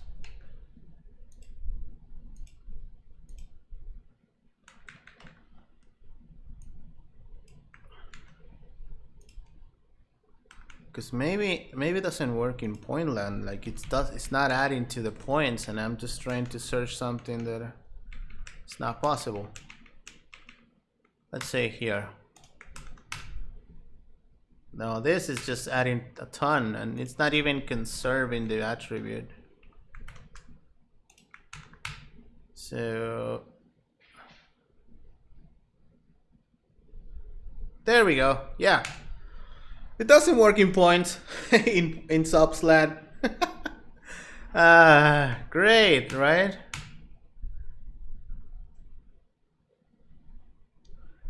And I actually think I know what the error is on this one up here. I don't have the external editor here, because I need that. This is just horrible to edit in this. User bin code. That one. Use that one, please. And then please let me edit this outside.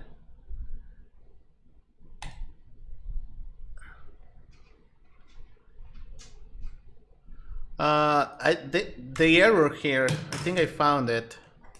You guys are not helping me, eh? Alright, that's fine. This works now, and I see the error here. I'm passing Y. I should pass X actually, not Y, which is what I'm doing here. So this is the short form of this. And let's see, I think I don't even have to add here. And actually now I have a typo there.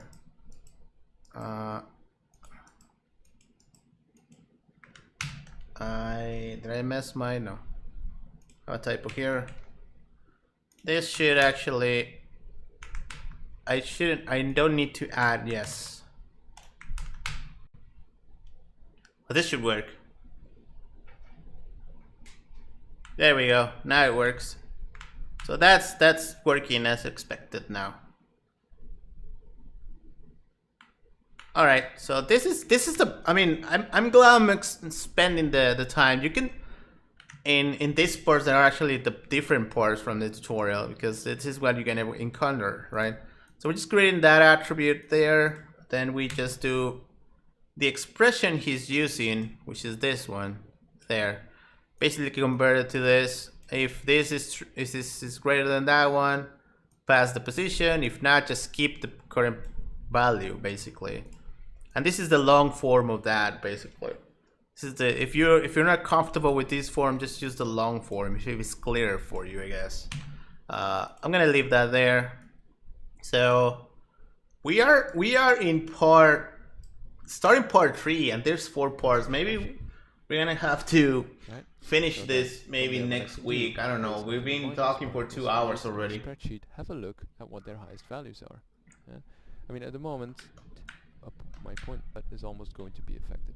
So this point 0, as I start stepping through, the values that I'm looking for, this is point 0, this is my highest position, X component, so the X position, X component over there. Why is the speed came back to normal? Up, yeah? And each time, as it increments, so you kind of start to see it, this expression. Yeah? I'm going to say okay, if it's bigger. So what this basically means is, and when if it's not. Yeah? So this means that the default value is 0, which means I'm 0, I'm 0, I'm 0, I'm 0, I'm still going up. Yeah? I'm still returning 0, I'm still going up, or I'm down, which is I'm on the grid, I've never gone up. So I'm 0, I'm 0, I'm 0. Once it gets to the top, this value will start to be, this will fail, this statement, and it will start to return 1. So basically, as soon as this turns into 1, and 1, 1, 1, 1, 1, when it starts going down, that's when the interpolation needs to happen. So now what I'm getting is, okay, when is interpolation happening? And I'm getting, what is the value, what's the maximum value, right? needs to happen.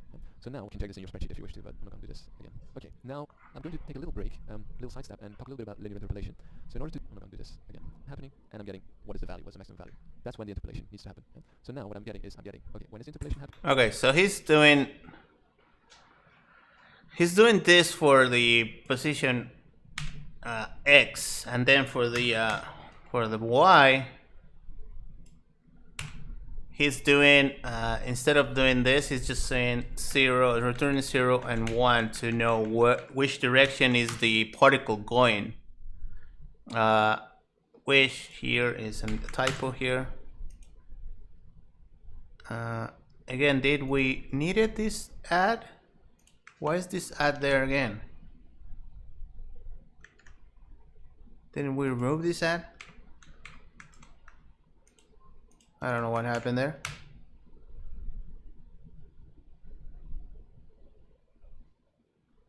Huh. Oh, wait. I'm comparing this. This should be to the Y. Like that.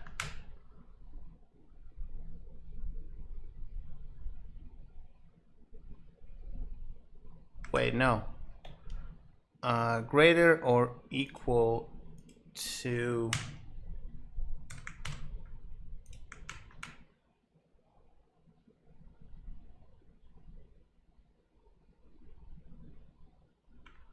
that is not working again. Let's see. So he's saying here, if the position Y is greater or equal to the position X,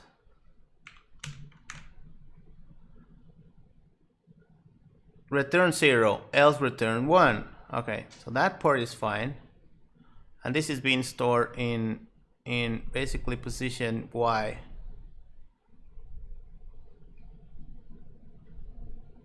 This seems to be right. Are we gonna have another problem here? When it starts going down, that's when the interpolation.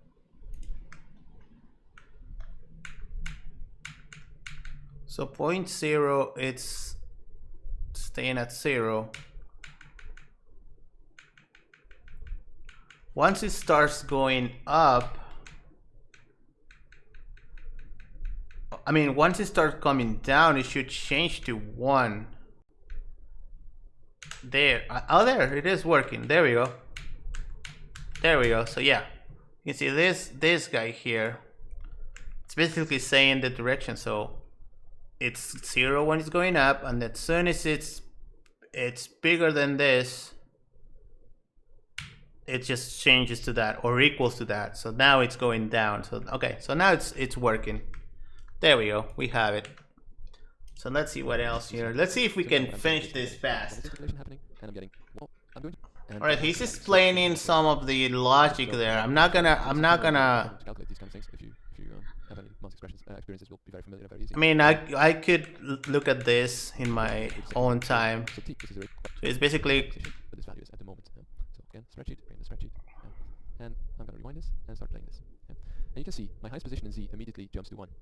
The problem with that is that, at least for some of them, so let's let this run through and see, and then it starts changing again. And some of them are negative, so that's not very good either. And some of them are actually kind of doing what we want them to do. So as I start running this through, so let's just say, when are they doing what I want them to do? Over there, it's going to do the interpolation. And it's going, as you can see, it's going up to 1. But there's some problems. So there's a new expression on the Z-axis, so we should try to get that, but seems like it's still going down. That's what this statement returns. Changing it. If I now look at my Y position, so from this point on over there, my other answer is fine. If not, so if it's false, then I want it to return 0. It's going up, up, and then they're starting to go down again. So at the moment these guys are 1, and the values are starting to go up. So that's what I need. So there, and this is all fine. There is one little problem that is occurring, and it doesn't show up straight away here, but it shows up later on in the exercise, and that's basically the collision. It has to do with the collision. It's basically when the particles go and they collide, it should down. Okay, let's try to make this. If not, so if it's false, then I want it to return 0. So I'm just gonna Okay, let's make this. This is gonna be like the value that is gonna be interpolating the rotation of the particle, I guess. So let's make this third value that Peter is doing there. Move your mouse, Peter. Okay, so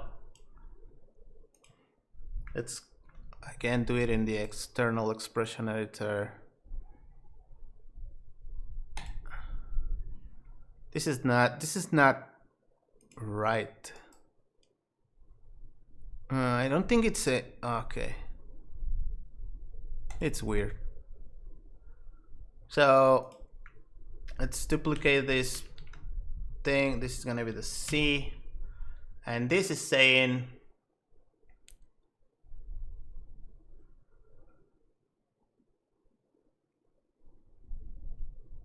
if there is a value in the position Y, return the negative of the position Y, else return, no, divide it by the by high plus X, else do 0. Okay, so save this, saves there. Seems like there's some issue here. Explicit cast from float to int. Maybe because this might be the int 0.0 like that. Are you happy now? No. Explicit cast from float to int. Where's the int? 1.0 there. What are you saying, my friend here?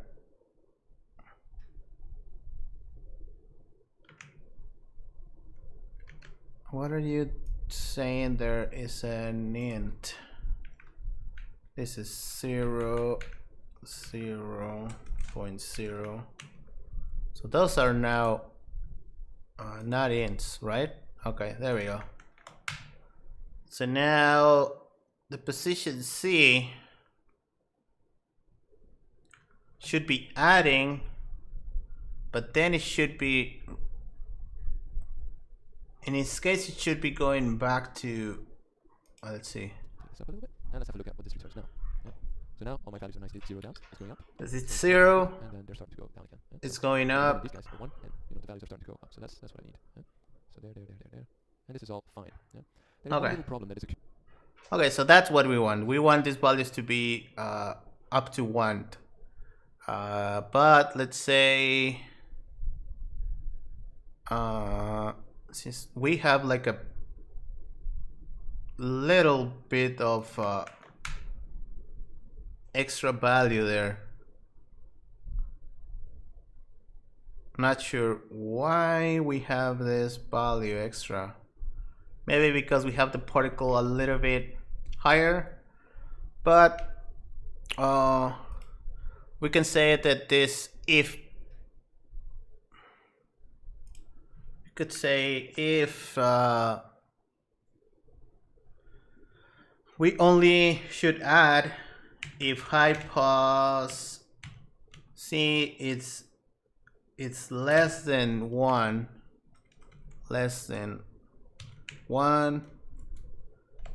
and that. Let's see. So that should just not add more than 1, because I just wanted to go up to 1. Kind of just fixing it. Yeah, as you can see, yes, it's just, no, it's just, no, I just made a mess.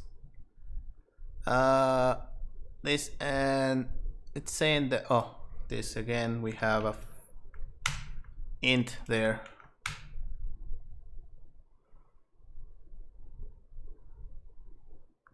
No, this is not working.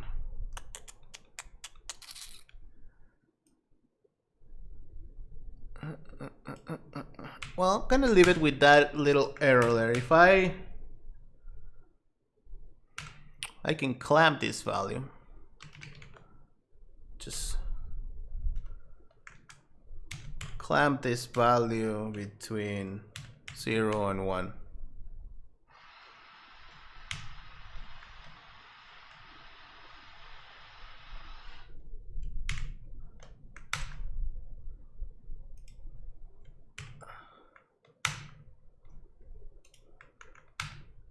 Let's see if that works.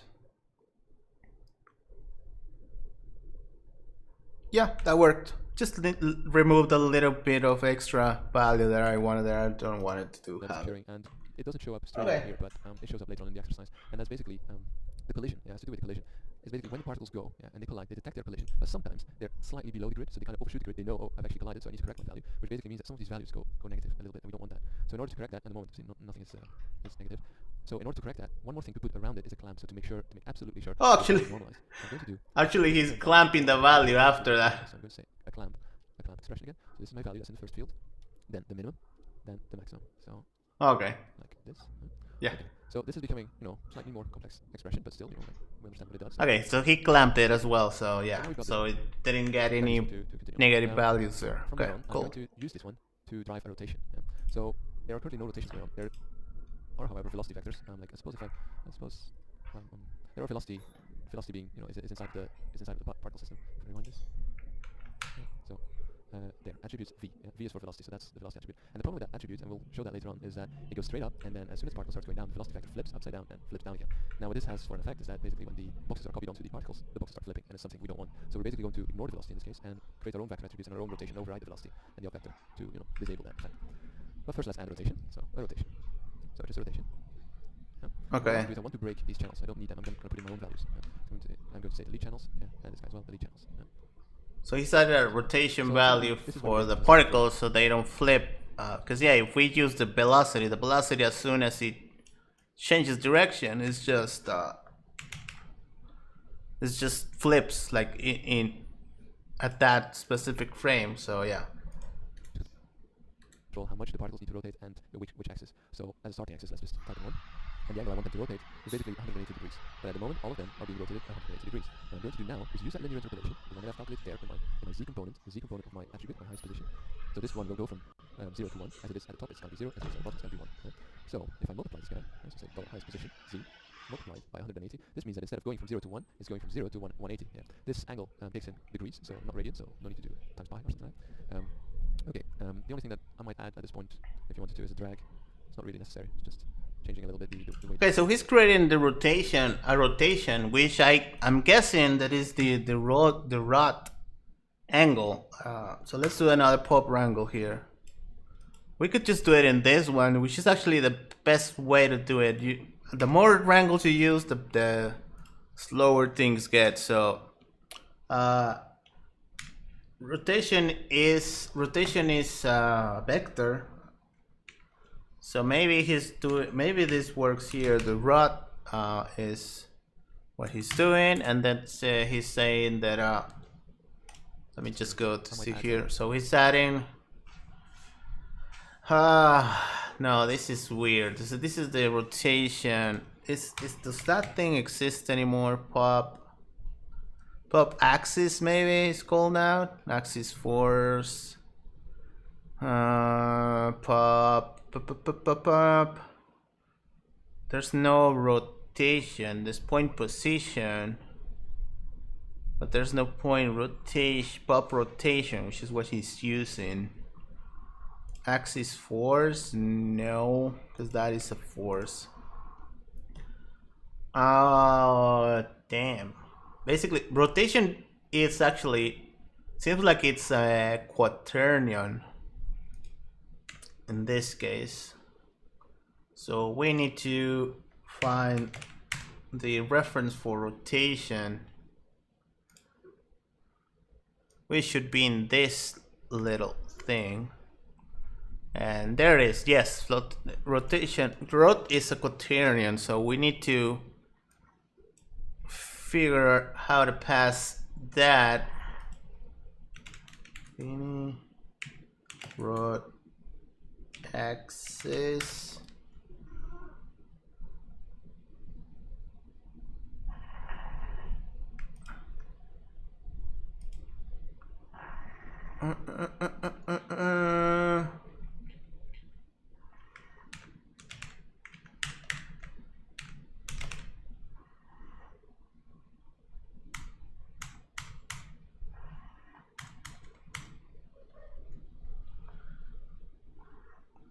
You want to use the function rot axis. I say rot axis.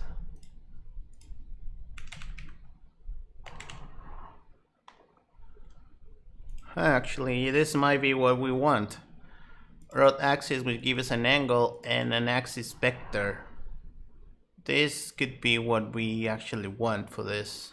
Okay, let's try this. Let's try this. It's gonna be, and I know I'm doing a lot of Vex here, but I mean, it's the fastest way to translate that code, I guess, for me. Road axis. It's not even the help here. So the angle's gonna be, he said 180. And the vector, we can say we can just set it basically to 1, 0, 0. And this would be rotated by, see, where's my tutorial page? I lost it. Here. So he said the high position C, which is this guy, is gonna be multiplied by this value, like that. Let's see if that works. Let's just close this and say that this is complaining about something. What are you complaining about, Vex? Come on, tell me. At least tell me what are you complaining about. Maybe this is not, doesn't want to have that as a vector there. Oh, it seems like you have to do it like this. And square brackets for some reason. Seems like that is what he wants. No? Huh. That is weird. Semicolon missing. Oh yeah. There we go. Now there's another error. Road axis doesn't exist now. Damn it, it doesn't exist here. Or what? Nope, doesn't exist in this context, or what? The crap. Doesn't exist in this context, or what? I don't know. Let's see over here, attribute wrangle, road. It doesn't exist even here. Road axis, call to undefined function. It doesn't exist. I mean, it's I'm seeing that in the documentation here. Says that it doesn't exist. It's like, yeah, really? Are you kidding? So, I mean, what the hell is happening here? It's an expression function. It's not a Vex function, duh. Yep, that's what I said. Yeah. Road axis, Vex. Vex rotate. Let's see if rotate. Oh, quaternion rotate. Maybe it's the one we want. Quaternion and a vector. And no.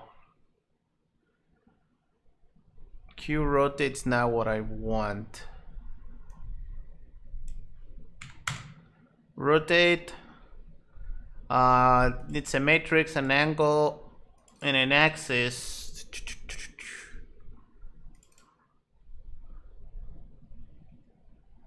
Okay. Houdini, Vex, rotate.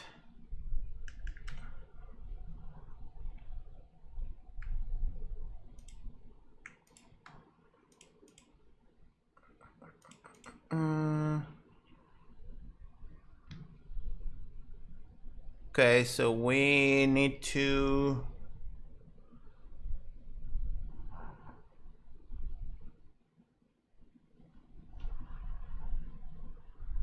seems like Q rotate is a good option for this.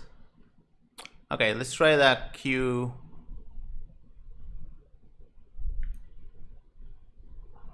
Yeah, it's a H script. So let's try with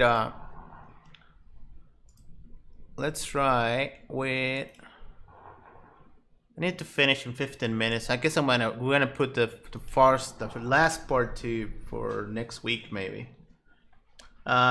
If Peter doesn't call me and say, "Hey, dude, stop doing my stuff," I don't know. Maybe he can get mad or something. Position. No, I don't want to set position, right? I just want to set. What do I want to set? Do I want to set the position? Yes, right? Okay. So Q rotate is gonna be quaternion of these values, and the quaternion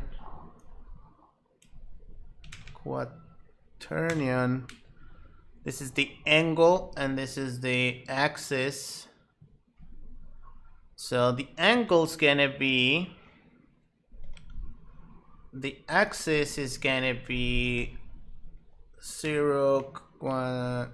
Do I need to do it like this? 0, 1, no, 1, 0. I may have to do it like that, I don't know. And this is the angle I want over here. And the vector, it's position. Let's see if that works. Who knows if that will work? Implicit cap from flows to int, because where here 180 maybe, like that. Are you happy now? Yes. Okay. So whoa, they are rotating for sure, but they're going they're going crazy. They're going to the center of the world. Yeah, this is not right. Hey, no, it's not right. It's not right. Let's do it the other way. I'm not sure what I did wrong here. Really, I haven't done stuff like this in a while. Let's do it the other way. Maybe we don't want to set this. We just want to set the road. Because we don't want to set the position. Just want to set the rotation.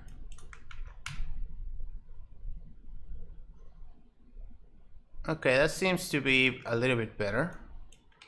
Let's analyze what's happening to the particles. They seem to be rotating. Oh, I think they are. Is it working? No. It's rotating weirdly. Yeah. No. What are we doing? What are we doing wrong here? We're rotating in the... Let's see, where's my tutorial again? The axis is X, and then the angle is hypos C times 180. I'm thinking that this is the culprit here. Maybe we don't want this here, we want position X, position Y? Maybe. No, it's still doing that weird flipping, right? Quaternion takes an angle in radians. Well, this will be pi then.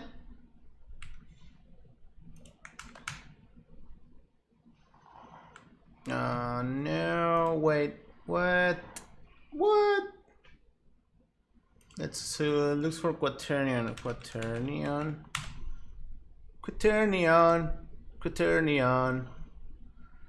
Actually,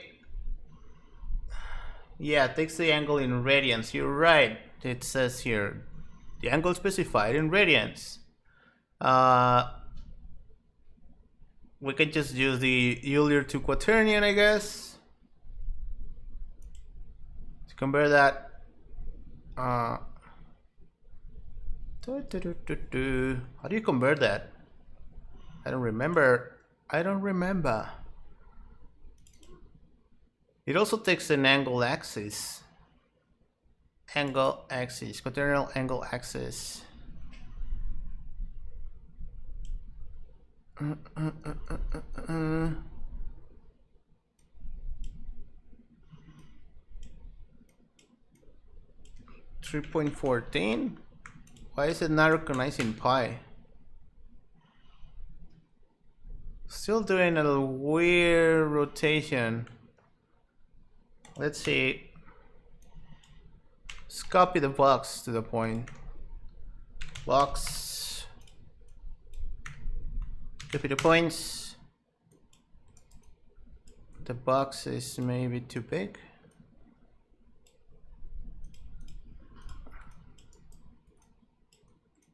Why is it not? What the hell?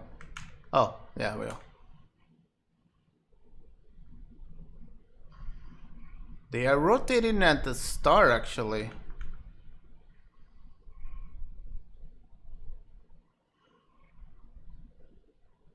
Oh, they're rotating back actually as well. Like we could just add some color here. Color to this face. To this face. And then remove any color from here. Actually delete the color, attribute delete the color. Okay, so now they should have a color over here. See, they are rotating, but it's not correct. It's totally wrong.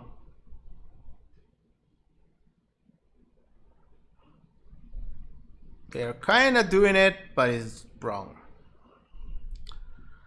Okay, well, I think we're gonna leave it here for today, unless anyone can just help me with this, because I having some issues. Wait, I could just say radiance.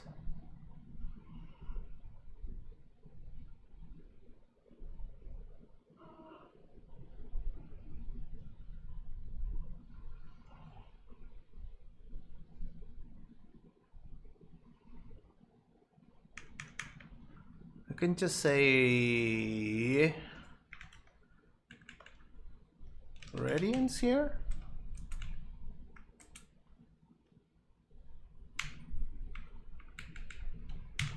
And that would just do that.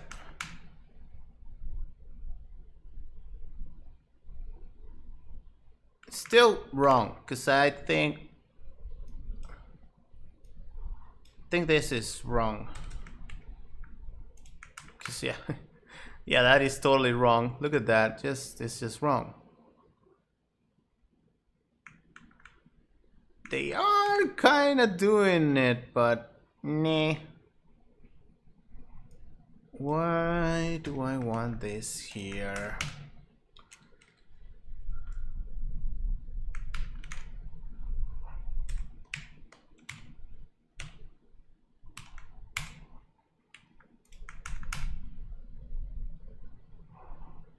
They are rotating in the wrong angle.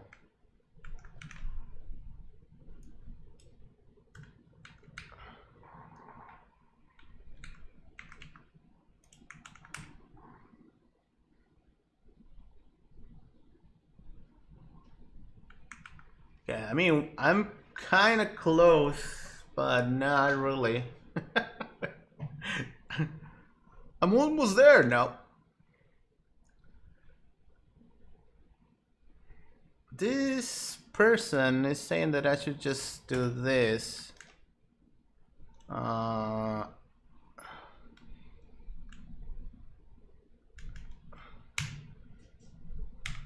This person says that I should just do this and make this position. That is just totally wrong. It says Houdini expecting something. Oh yeah, did I miss that other thingy? Quaternion. Oh wait, I did. What am I doing? Yes, this thing.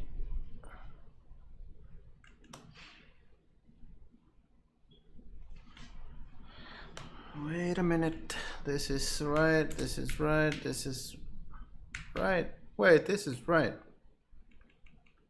I mean, at least what I'm looking at. But Houdini doesn't like it.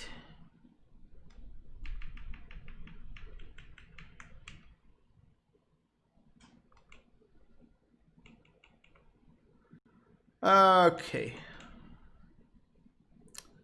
Nope. Doesn't work, doesn't work. Anyone knows what we should be doing here?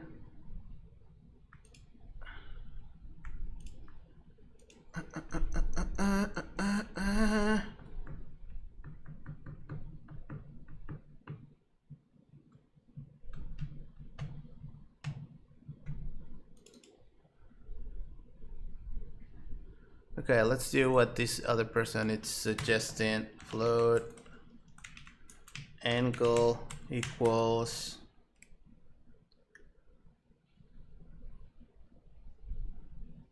the angle. It's gonna be radians, the I plus c times radians. Should I just do the whole thing in radians times 180? And this is gonna be radians.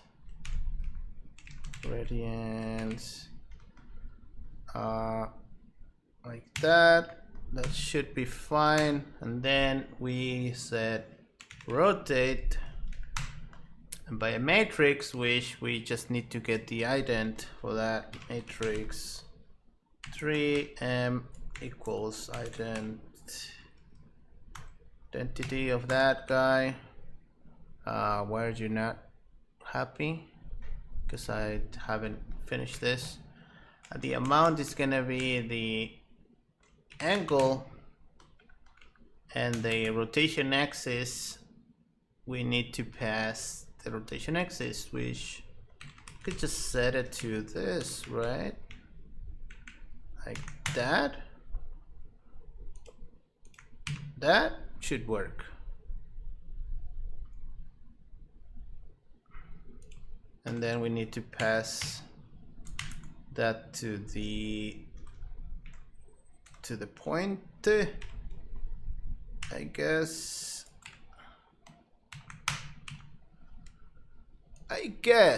Let's see. No. Woo.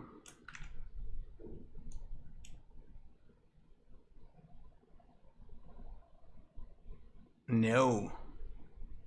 No, we do not do that.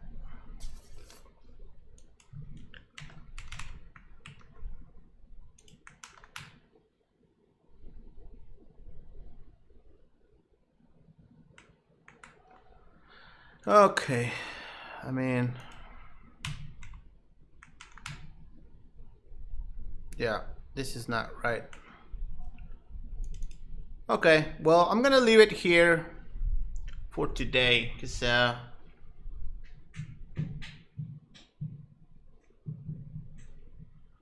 don't know what to solve this.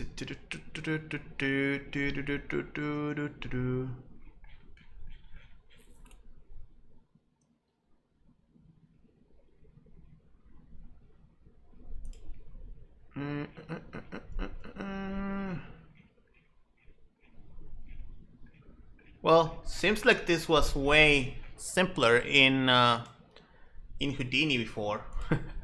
Because yeah, he's just doing this with the rotation. I mean, wait, is there something like that. Let's see. Bob.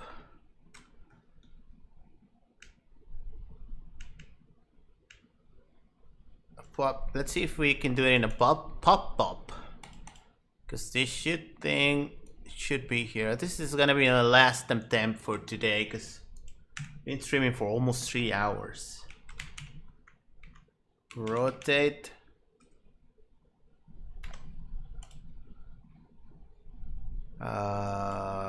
Okay, so let's say, but what do we plug here to the point?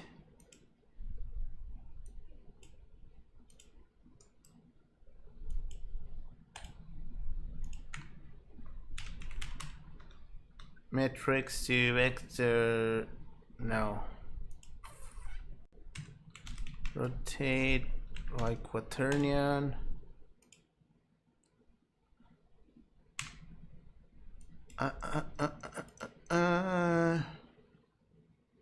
The angle should be, let's say, 180. We get the bind the attribute. Vector attribute. It's go high pause and vector to float. Get the what? The C to the angle, but we need to multiply this. Multiply by a constant 180 and then pass that to the angle. And then how do I break this into the transform? Rotate. It's transform, right? Transform. No. What am I looking for here? Matrix to explode? No. Matrix to what?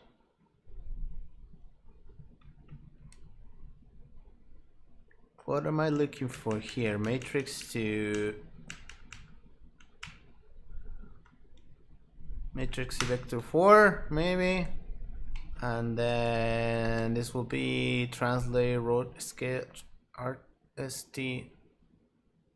This might be the rotation to the point. No, I'm guessing here, so I shouldn't really be.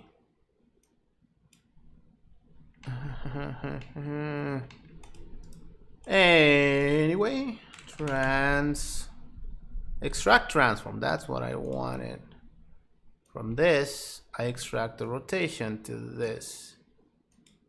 And no, not to that, to the bind export to the rot. And the rot is a quaternion, so this is not going to work.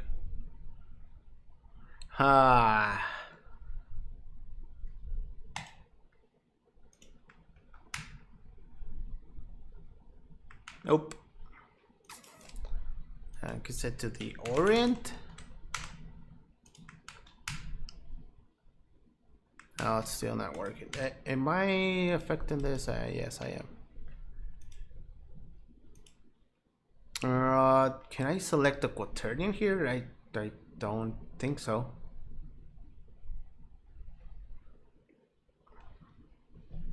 Tree floats direction, maybe. Nope. Oh, I'm putting the translation as the rotation.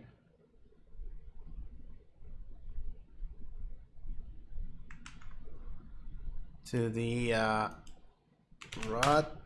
rotation, maybe. No. Okay, well, vector 4.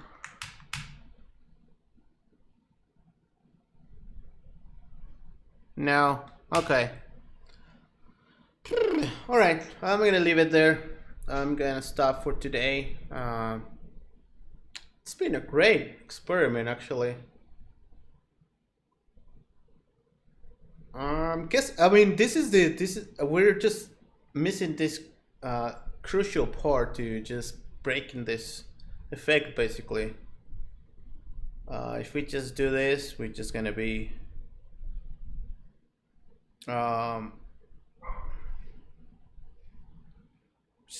having the effect that it has. Basically, this is gonna be like the last part of the code in a way.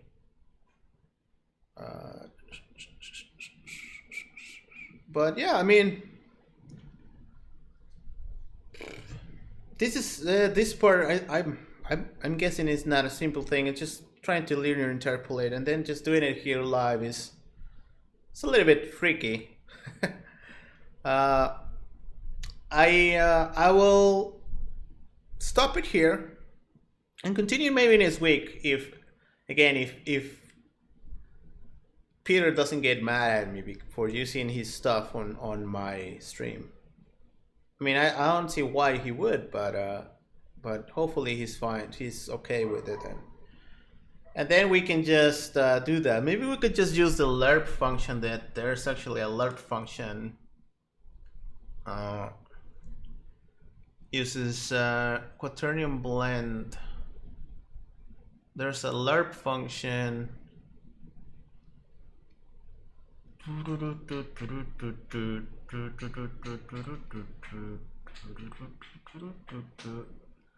Let's see if we can use the lerp before we move on from today. Let's try to one last go at this. Let's say that we wanna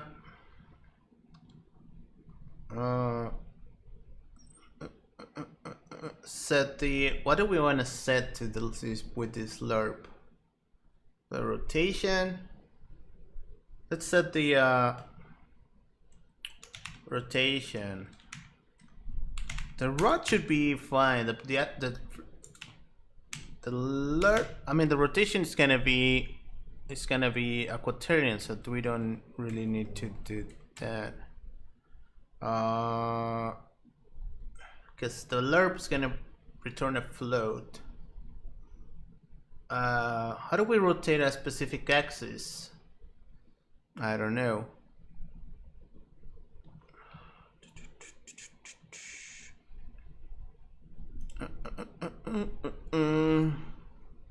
I mean, we could use this code here to rotate on one axis, right? But the angle is gonna be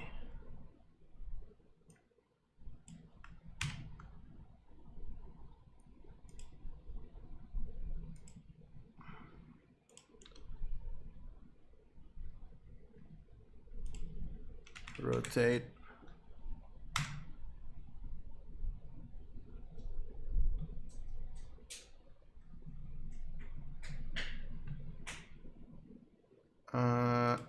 Rotate returns a price of rotation to the given matrix. Okay.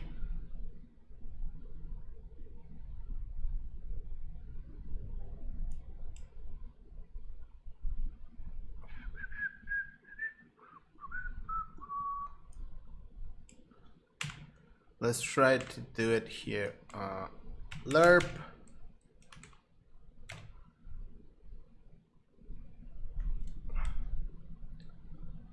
between 0 and 180 using the high plus C value. If I write in high plus C, and then we have to apply that to the position at the end. Position equals M. There's an error. M is there. What are you talking about, dude? Again, floats.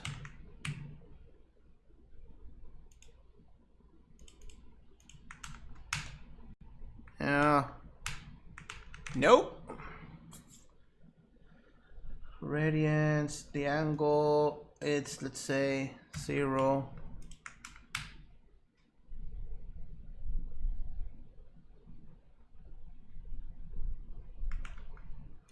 It's doing something.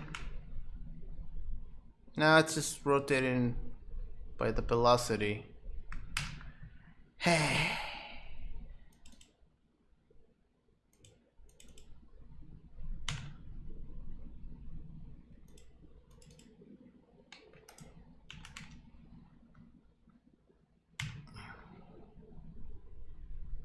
Alright, well. Alright, I'm gonna leave it there. If anyone has any suggestions, please post them in the comments. I just figured I was doing that without you guys seeing that, but I was just trying to do some other way to rotate using the lerp, but no, it doesn't work. So if you have any ideas, please post them in the comments, and we can next week we can keep doing this and figure it out. Okay, we're almost there.